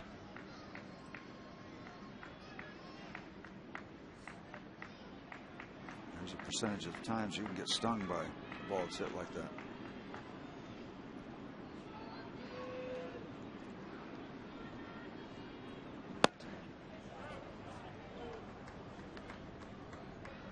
It's a ball and a strike on Aki Iwamura. As they say, a lot of baseball left, but you'd like to get it going here. 6th inning.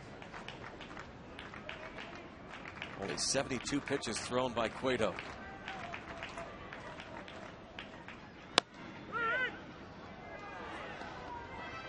And that's called a strike, much to Iwamura's disappointment. 1-2.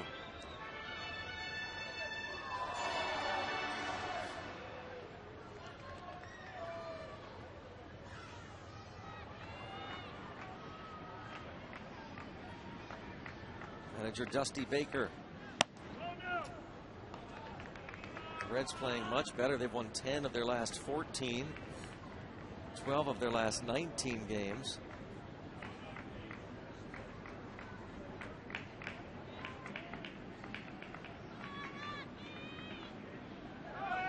Runner takes off for second, and a double play. Strike him out, throw him out. Strike him out, throw him out, double play.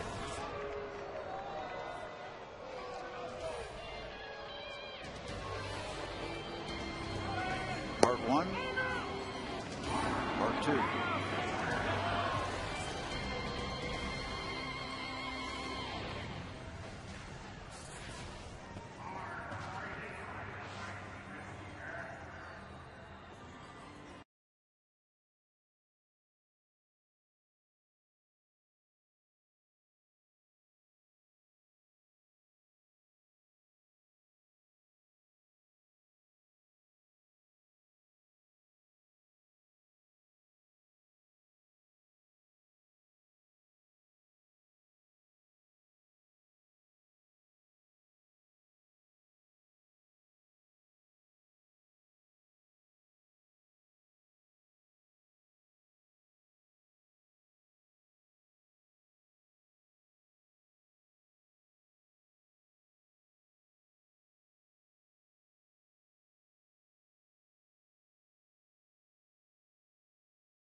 Nothing ball game in favor of the Reds through 6 innings.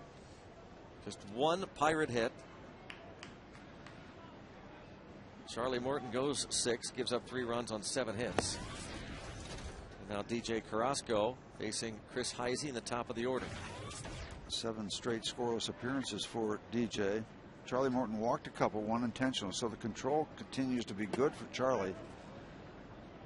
And you know, the outing, how do you grade? I give him a B plus on his outing. He gave up 2 in the first, came that close to running the table with 0s the rest of the way. Just eludes Iwamora's glove, and the rookie Chris Heisey has his first 2 major league hits and on base for the 3rd time.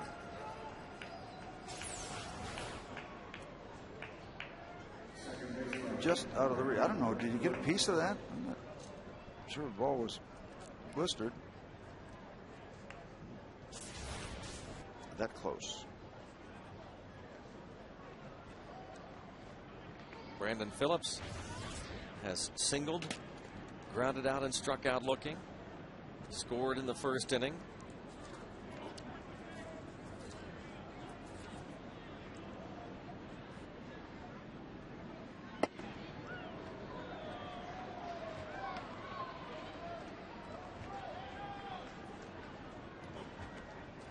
Brandon Phillips had a sit-down chat with skipper Dusty Baker last week. Dusty Baker said he met with Brandon Phillips about a play last Tuesday where Phillips didn't hustle all the way on a drive off the wall in left field and a pickoff try very close. I was thinking that Heisey might like to go. He stole 27 bases a couple of years ago in the minor leagues. And, perfect opportunity. A little hesitation, a little twitch there before he came back to first base. Close, but no cigar.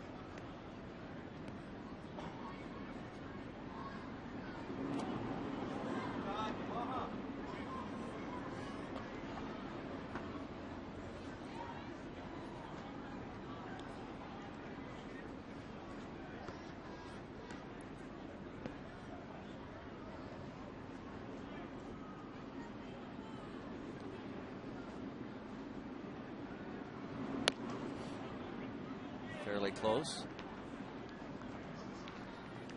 Jack Tashner up in the bullpen. 1-0 on Brandon Phillips. Phillips hit that fly ball off the wall in left field and kind of admired it. Thought it was going to be a home run. It turned out to be just a double. It carried him past Angel Pagan. Should have been a triple. Cost them a run. As they pay attention to Heisey.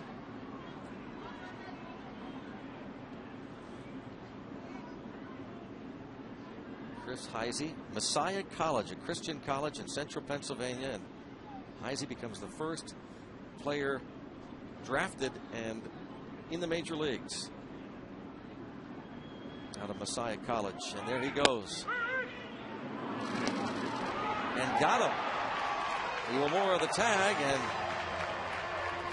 Heisey is caught stealing. Carrasco worked him and worked him and worked him. He finally took off, and Ryan Doumit delivers, and they get him. Hockey making the tag on the middle of the back in time. 2-4 on the caught stealing.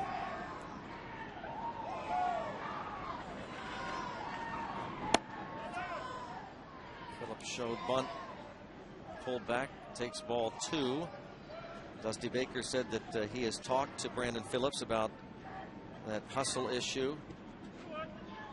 So he would talk to Brandon quite often.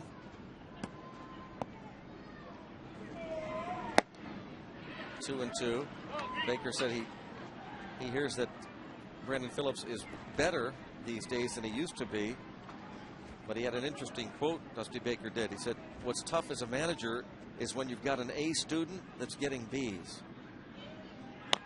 And that goes back to something you said for a long time, Steve.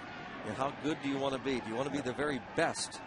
Not just to make it to the big leagues and be an okay player, but do you have it in you to be the very best you can be? Find out how good a big league player you can be, just not a big leaguer. You want to sit on that back porch when you're 80 years old and say, yeah, I made it. Boy, I wonder how good I could have been. Another sidewinder that gets fouled down the right field line.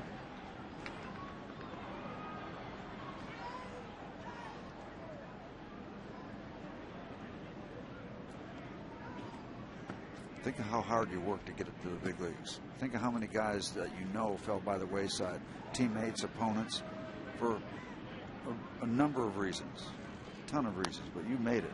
You owe it to yourself. You owe it to those people, too, because you're carrying their banner.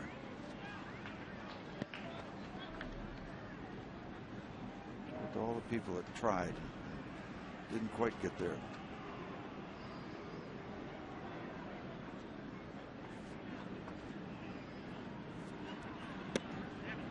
And 2 on Brandon Phillips. Phillips was the last man that Doumit caught stealing before Heisey. Opponents had stolen 19 straight since. And that word gets around. Yeah. April 17th, Phillips was caught stealing, and he draws the 1-out walk.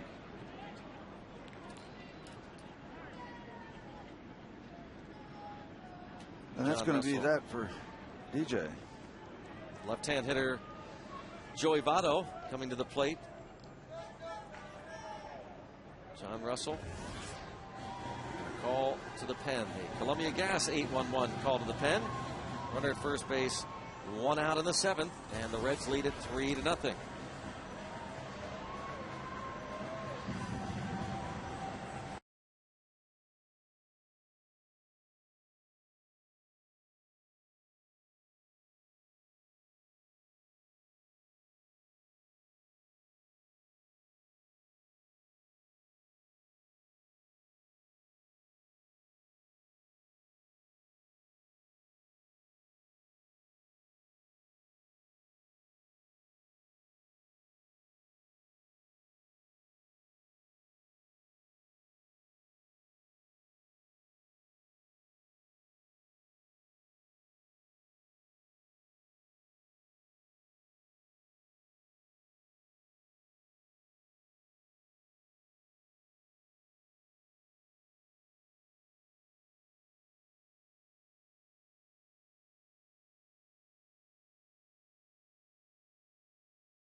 hits in the big leagues.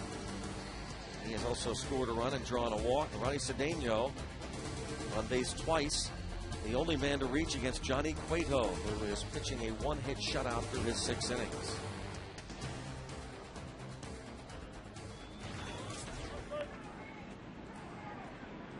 The lefty Jack Tashner. Averaging a strikeout an inning. I kind of round those things off. Kind of simplifies it, doesn't it?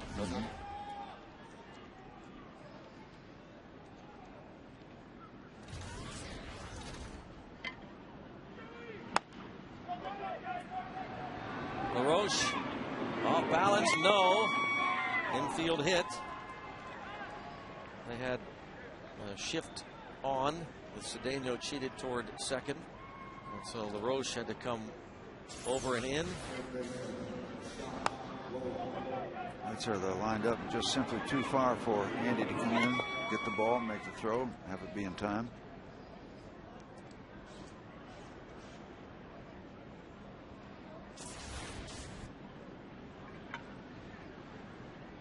First and second, one out. The better Scott Rolen. Well, so many people say, oh, it beat the shift, shouldn't have the shift on, it would have been an out, da da da. Well, if the shift works more times than it doesn't, then you just let that kind of comment go by. It's got to work more than it doesn't. You stop doing it. You always notice when it doesn't work. You don't notice the times, so many times that it does.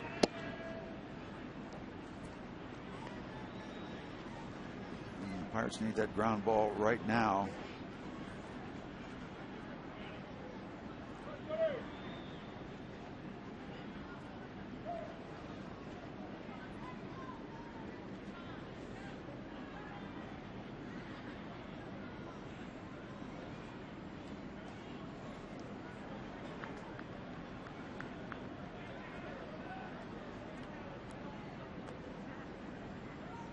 Rolen popped up in the 6th inning. Doubled in the first, singled in the third. This season batting .222 against lefties.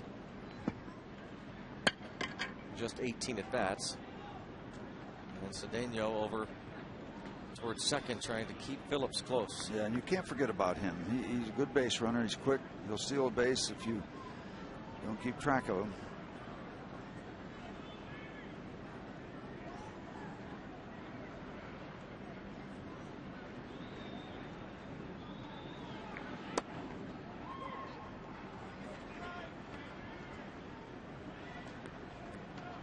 .2-0 count now on Rolen.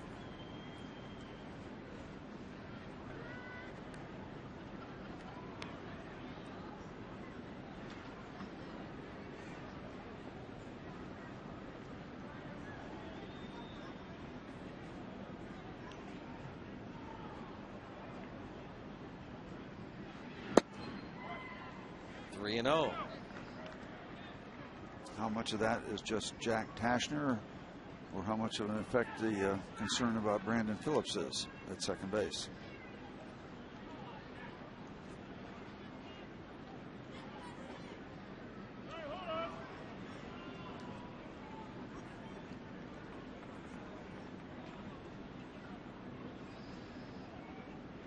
Two on, one out, 3-0 Reds. They're a big hit away from just about putting it away. The way Cueto's pitching, it's tough enough. And then keep in mind, safe situations belong to Francisco Cordero. He is that tough. So you got to keep them right where they are now, and then you basically have 2 innings to work with. It's not an absolute, but exactly you make a good point with how good Mr. Cordero can be. We have given him some challenges, but over 250 saves. Rolen fouls this ball out of play, and now 3-2 on the veteran third baseman Scott Rolen, who was willing to restructure his contract over the winter. Took less money this year. Salary was reduced to $6 million from $11 million, and the contract will go through 2012. The Reds were 27-13 last year once he got in the lineup to stay. He was hurt when he first came over. And this season, the Reds, when Rolen is in there as their third baseman, they're 16-11. Well, they'll be able to handle that. It won't be any tag sales for Scott, even with that reduced salary.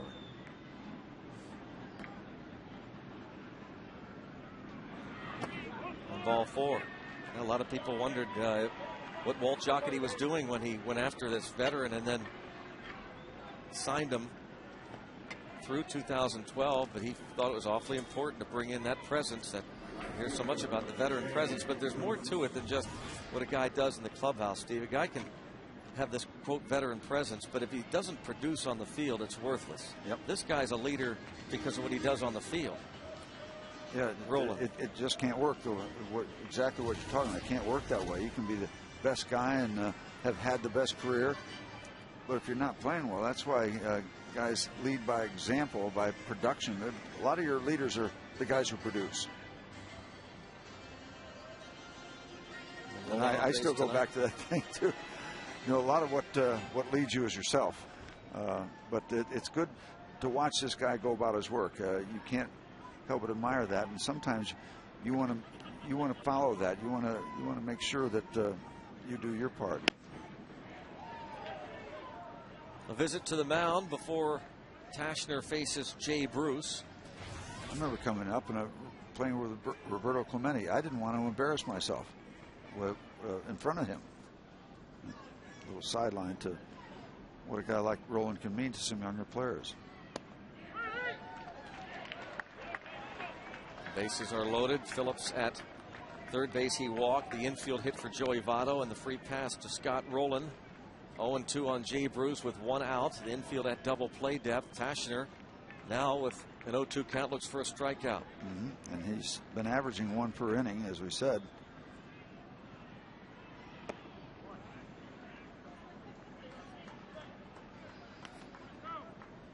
A 1-2 count on Bruce.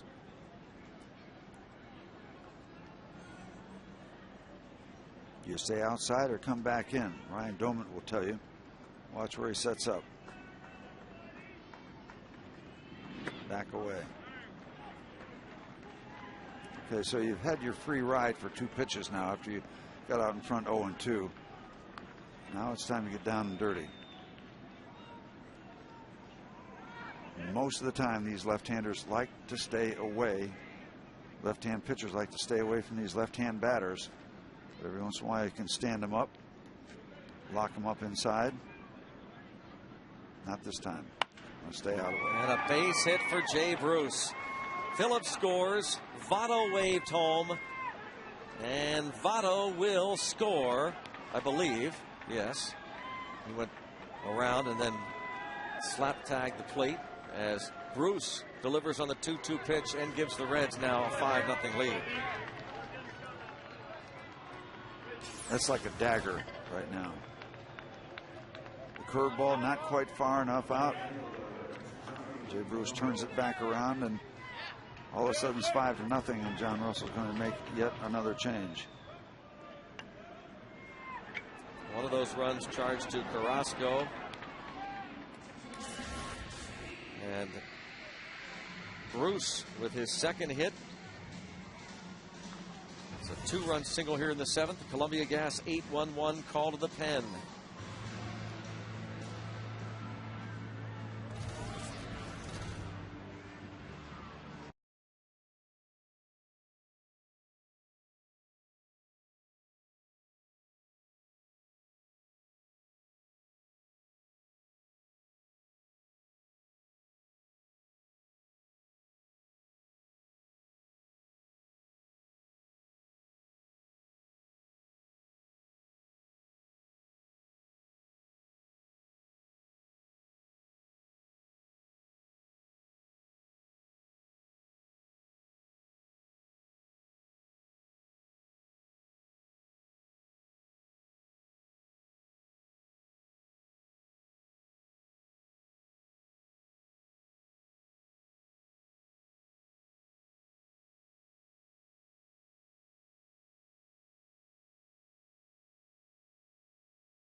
At least there's somebody having fun tonight. Jeff, part of that 2-0 win over the Cardinals Saturday night. 6 scoreless innings. Comes on here to work in what has become a very difficult top of the 7th. 2 so far for the Reds. They're still in business with runners at first and second. Johnny Gomes 0 for 3.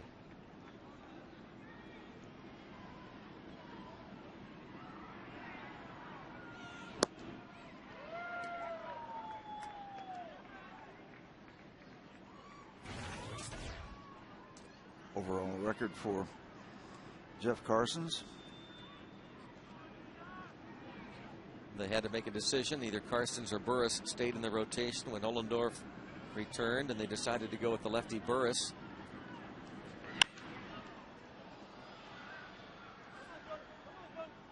Count 0-2.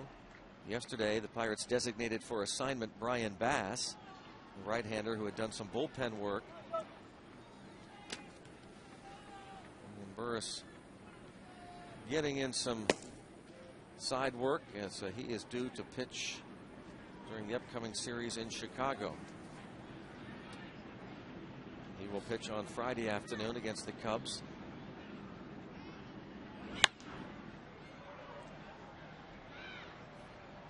What happens there on a miserable night, sometimes you don't go out and throw beforehand. If you're going to throw a sideline, just go out and do it during the course of a ball game. It's not unheard of. It's not all that common anymore. It used to be a fairly common practice. You're throwing on the side during the game if you're an established starter.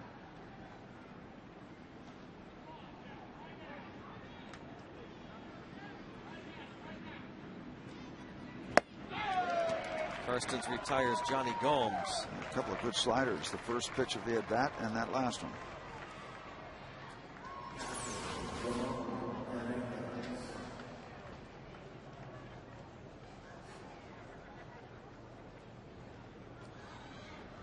Never in the strike zone.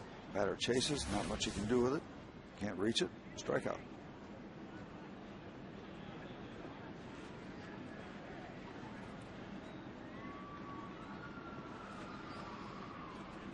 Big base hit last time up for Ramon Hernandez.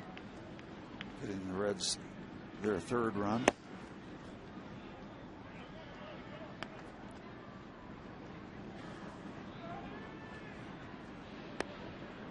He'll turn 34 years old in 9 days. Ramon Hernandez. Tonight he has singled, grounded out, and doubled in a run.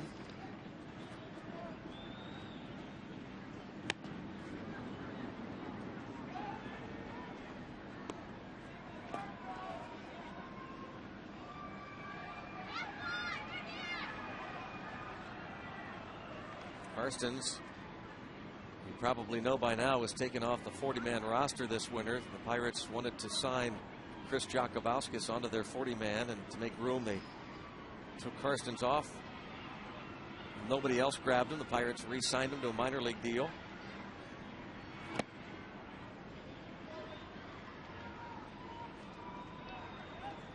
Two and one on Hernandez in his 2nd year with the Reds. Well, Jeff has been kind of an intriguing guy. You know, the debut he made with the Pirates, that great start against the Cubs, and then the better one when he had the perfect game going against Randy Johnson. So he has had his moments, including his great work Saturday night against the Cardinals. Cedeno will keep it himself.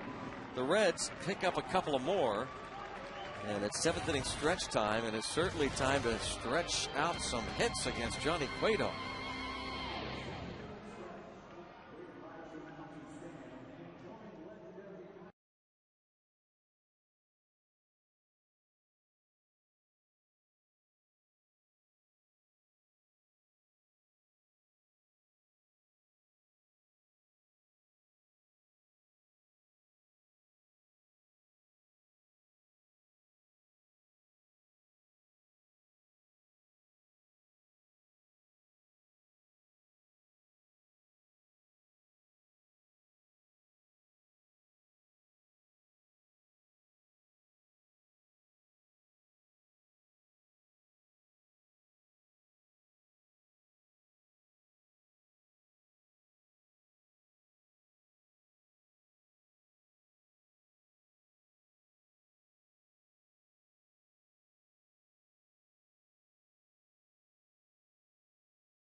will be the, quote, home team. J.J. Hardy placed on the 15-day disabled list. Strike is called. Daisuke Matsuzaka doing a nice job tonight in his comeback for Boston. Well, look at this. And another story is right here in Pittsburgh with Johnny Cueto one-hitting the Pirates.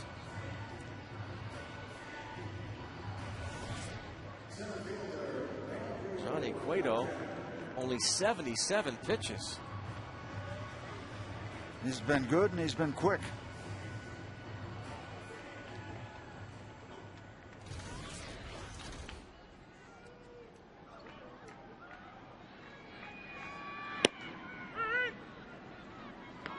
BarrelAutomotive.com hits leaders. Andrew McCutchen among them with 40. And right to the shortstop, Janisch. It was Johnny Cueto, and why is he doing these things to the Pirates? Came into the game against the Bucks, as you said, the Pirates with some heady averages against him, but 6-2, and he's just trucking right along. Last night, in 7+ innings against Bronson Arroyo, the Pirates had 5 hits. And Garrett Jones, a ball to the warning track in right center field in the 2nd inning, popped to a shortstop in the 4th. 2 base runners for the Pirates. These Reds remembering the sweep when we were in here recently, trying to turn that whole thing upside down.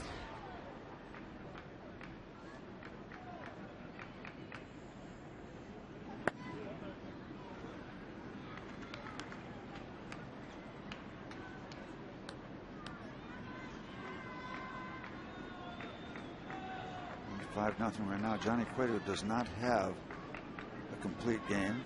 It's his 3rd Major League season. But he's heading in that direction. Boy, 7 pitches. It's a breeze for Cueto and the Reds so far through 7.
Hosted the Bowling with the Bucks charity event.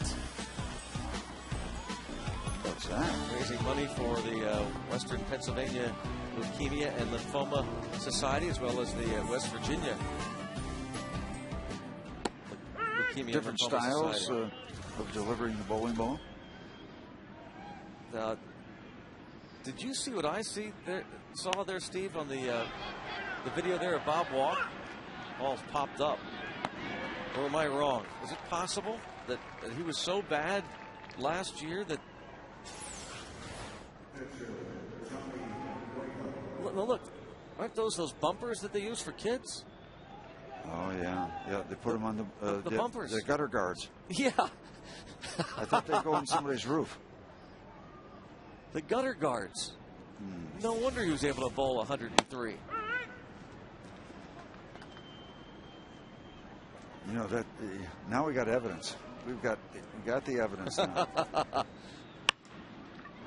The gutter guards. Whoa.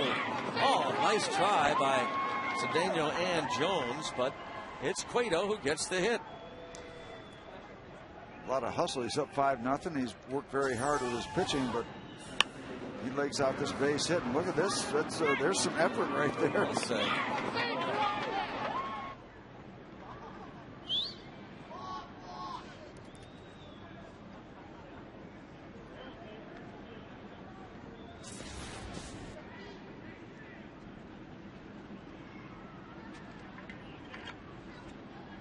And here is Chris Heisey. Fly ball to left. It's well hit, and Chris Heisey has his first major league home run. What a night for this Central Pennsylvania native. This is like Jay Bruce stuff.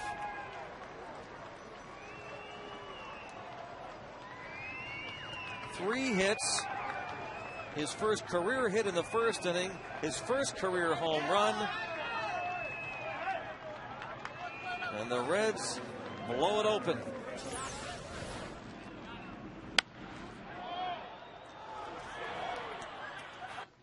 Correct part of the ballpark for the high fly ball. Doesn't bank it by much, but it makes it. You're right. A night he won't forget. Chris Heisey with his first home run last week. He had his first start in the big leagues against the Mets in Cincinnati. Promoted from AAA Louisville on April the 30th. Down at Louisville, he was hitting .241 with 4 homers. Last year's minor league player of the year.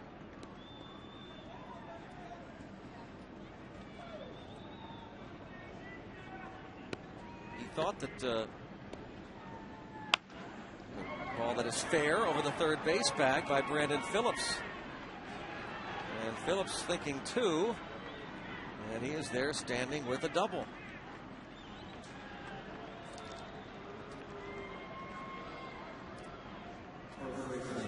Second hit for Phillips. He's on base for the third time. Ball smoked right over the bag.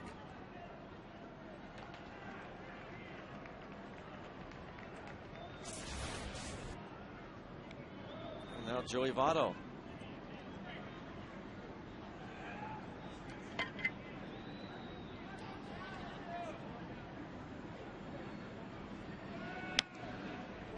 Foul ball. Mentioned that Chris Heisey is the first Messiah College player ever to make it to the major leagues. He told us he is the third player ever signed out of Messiah College, Christian school in Central Pennsylvania. Dave Henniger was drafted in the 21st round by the Kansas City Royals 5 years ago. Didn't make it to the big leagues, nor did Chris Regan, who was signed as a free agent out of Messiah College by the Devil Rays. But he thought that Henniger was going to make it to the game tonight. And what a night Chris Heisey has had. 7-0 in favor of the Reds.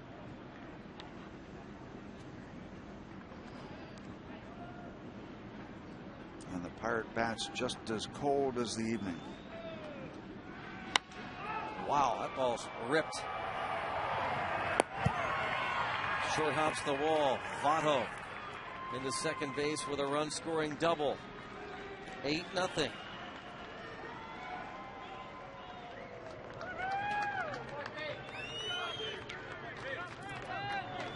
Reds are having some fun.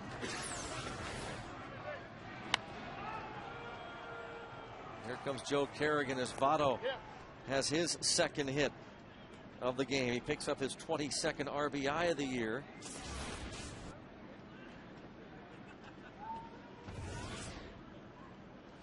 And the Pirates heading down that path again, Steve. When they lose, many times they lose big. Pirates, despite that, the disparity in the runs allowed runs scored category. Started the day only 4 games under 500. Reason for Chris Heisey to smile for sure. Yep, that is about to change. 1-5. Scott Rolen has been on base 3 times. RBI double in the first. Oh, Rolen will not bat. Pinch hitter Miguel Cairo batting for Rolen. As Dusty Baker gets an opportunity to rest his veteran, and Cairo, another veteran, may get an at bat. He's been around at least as long or longer.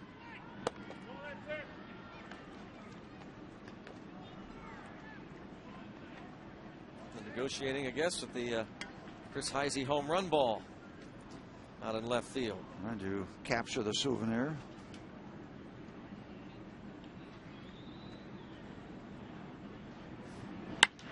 Lined to the shortstop.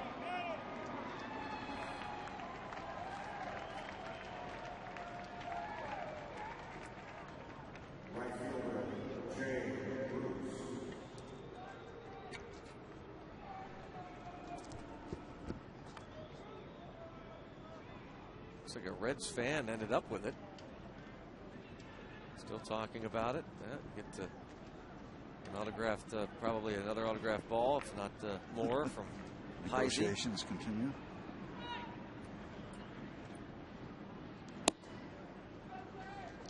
Jay Bruce takes ball 1.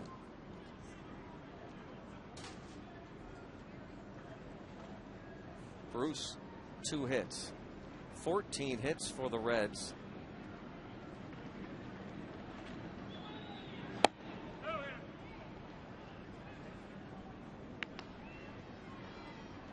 Bruce had a 2-run single in the 7th, tripled and scored in the 6th.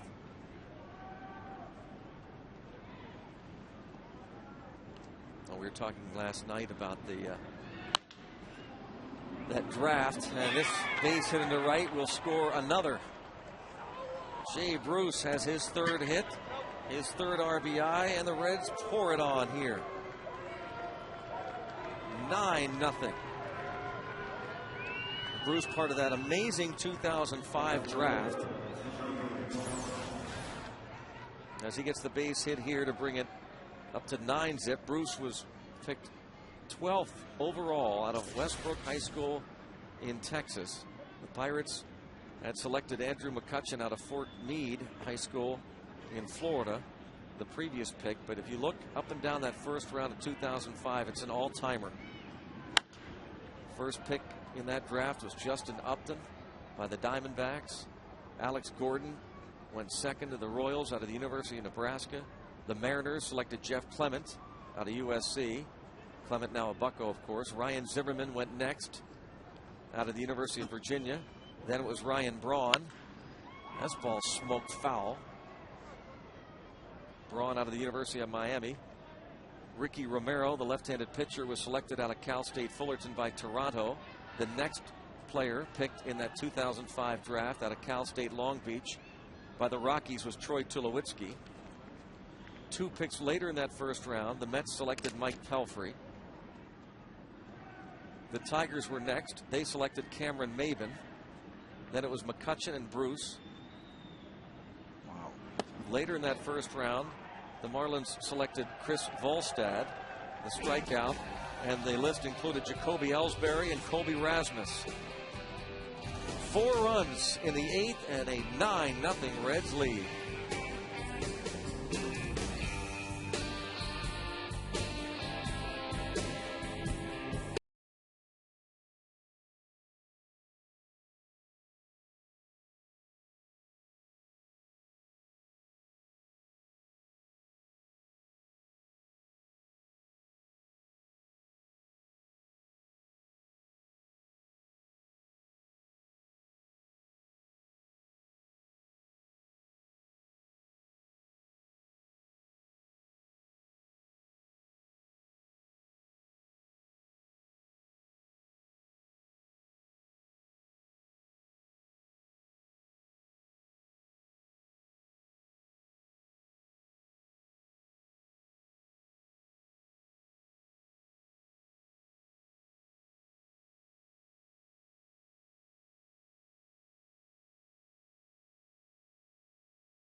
The road ahead is brought to you by Toyota moving forward, and tomorrow, the final game of the homestand, Homer Bailey looks for his first win. He'll be opposed by Zach Duke. 12:35 start as Domet lifts one to left. One pitch, one out. Johnny Cueto is 5 outs away from the shutout. And one man over the minimum faced. And when that occurred in the third inning, he struck out 3 batters in and around that one runner. Base hit by Cedeno. The other runner, Cedeno, also hit by a pitch but erased on the double play. Strike him out, throw him out.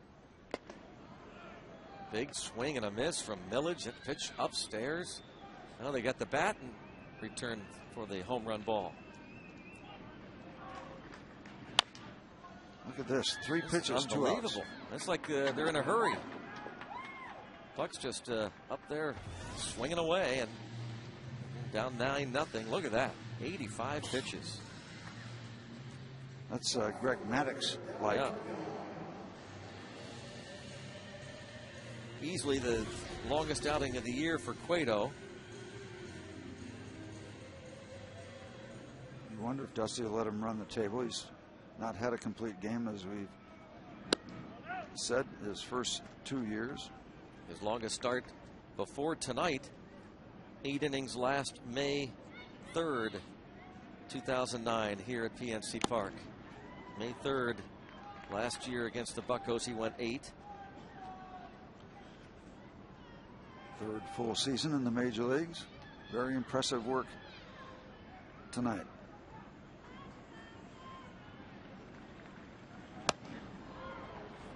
You have to wonder if Dusty Baker is a little gun shy. I don't think he is. I don't think he pays any attention to what was said about him in Chicago, and guys like Kerry Wood and Mark Pryor were injured, and some were kind of pointing fingers. Swing and a miss. Goodness gracious. Wow. 7 pitches. With a strikeout. Wow.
Second, and of course they saved the baseball and fooled Heisey by tossing a decoy into the seats. In the 7th inning, a base hit, and in the 8th inning, his first major league home run. A big night for the rookie out of Messiah College, Chris Heisey. And Mr. Cueto just kind of leisurely trotting around. And as we said, they negotiated, and Heisey will have that baseball for his trophy case. First big league home run. And so Brian Burris will get some work in.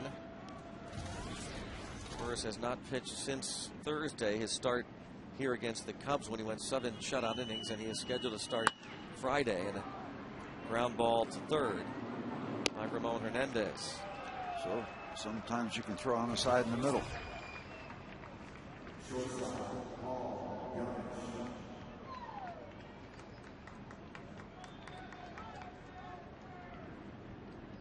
Paul Janisch and Johnny Gomes, the only players without a hit tonight.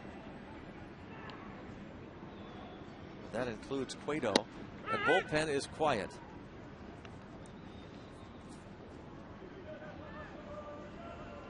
So are the Pirate bats.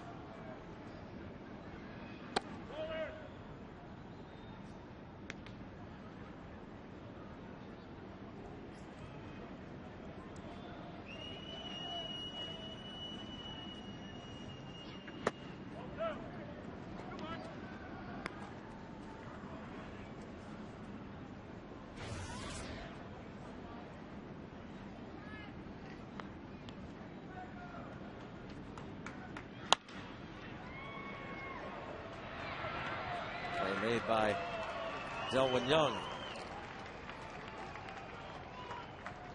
The Pirates had a couple of 1-2-3 innings when Charlie Morton got squared away. Charlie in the 4th and 5th. 6 up and 6 down in those 2 innings. Giving up the 2 in the 1st and then 1 more before departing, and then the Reds got it going with the bats.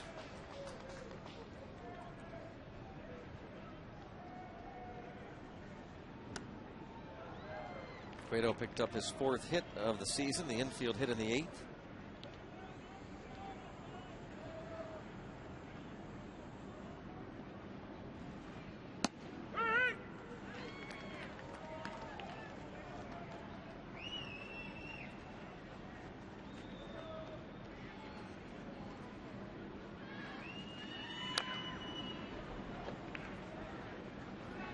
And it would appear that the only question now in this one, 9-0 lead, is he going to get the complete game shutout? Dusty Baker going to give him every chance.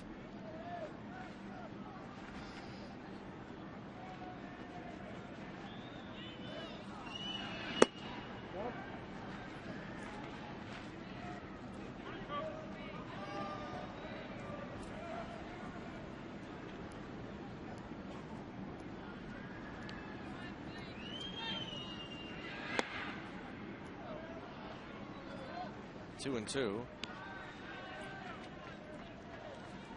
First will start Friday against Tom Gorzolani at Wrigley Field.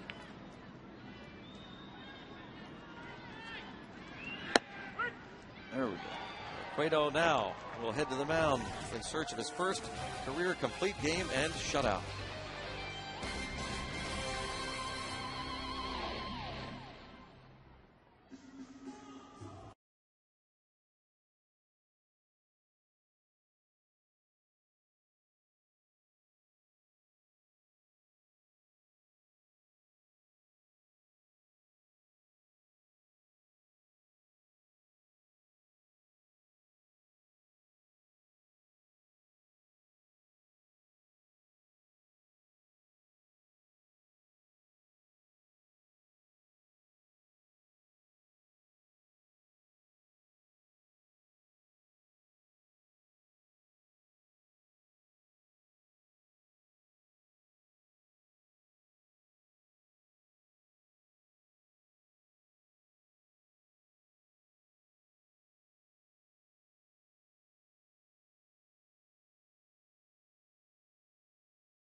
He has been absolutely terrific early, and here's the one blemish, just out of the reach of the shortstop, and since then he has just been trucking.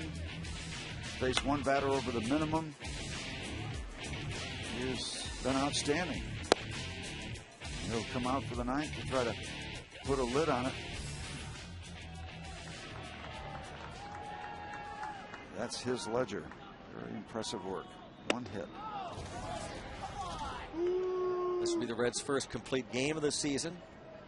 They have been shut out twice, but this would be their first time shutting out an opponent, and it would be the fourth time the Pirates have been shut out. Cedeno takes 2 pitches. He's the only man to have reached tonight a hit and hit by a pitch. Was that hit off the glove of the shortstop Janisch, Steve? Was that a ground? Just out of reach, yeah. I mean, if you're talking something historic, had that ball just been a few inches more toward Janisch, we've been talking about a no-no. Yeah, he has been that good tonight.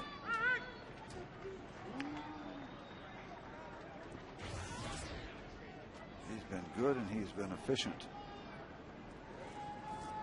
This might be the longest timed at bat so far for him tonight against him.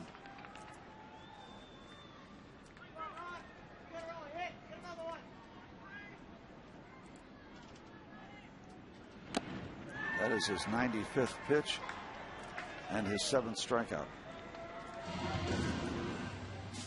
Pirates post-game coming up next. Extended highlights and analysis, plus our closer Kent Jacoby ready to answer your questions and break down key plays. Pirates post-game is next here on FSN.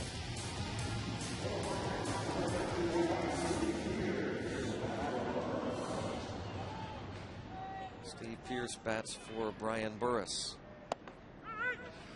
These are the kind of situations you really like to pinch hit in, isn't it?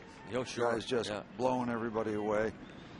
They get a bat, get up there in the 9th inning. Santa has left the building. Santa's seen enough. No, it's just, oh, okay, a little rally seat.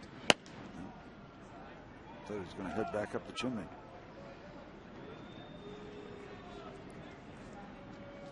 Thanks for the call, guys.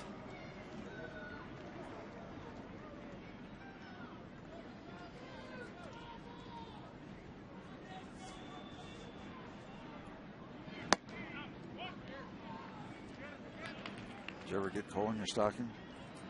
No, I have to say. You? There were some years I didn't get a stocking.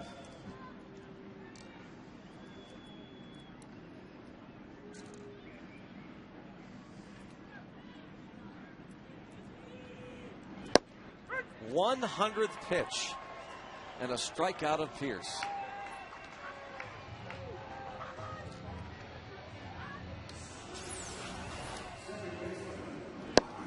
Not just a so-so pitch to get an out. That was a fastball, still a good fastball right on the outside corner. A pitcher's pitch here in the bottom of the 9th inning.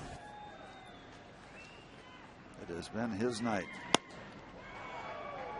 He has matched his career high with 8 strikeouts. He's done that 3 times in his career, including earlier this season. Didn't he have 10 in his debut? Well, the notes say career high 8. Okay. No matter. Yep, 5-3 that quick. I mean, that was convincing. A 1-hit whitewash of the Pirates. Johnny Cueto, his first career complete game, and it is a masterpiece. Yep, you have to acknowledge that. He was just dynamite tonight. The Pirates never got anything going. They tried to stay close for a while, but then the ball game got away. It was the Cincinnati Reds all the way tonight. 9-zip final, and zip is the operative term. He just zipped through this Pirates lineup up and down. 102 pitches for Johnny Cueto to improve to 2-1 in his first career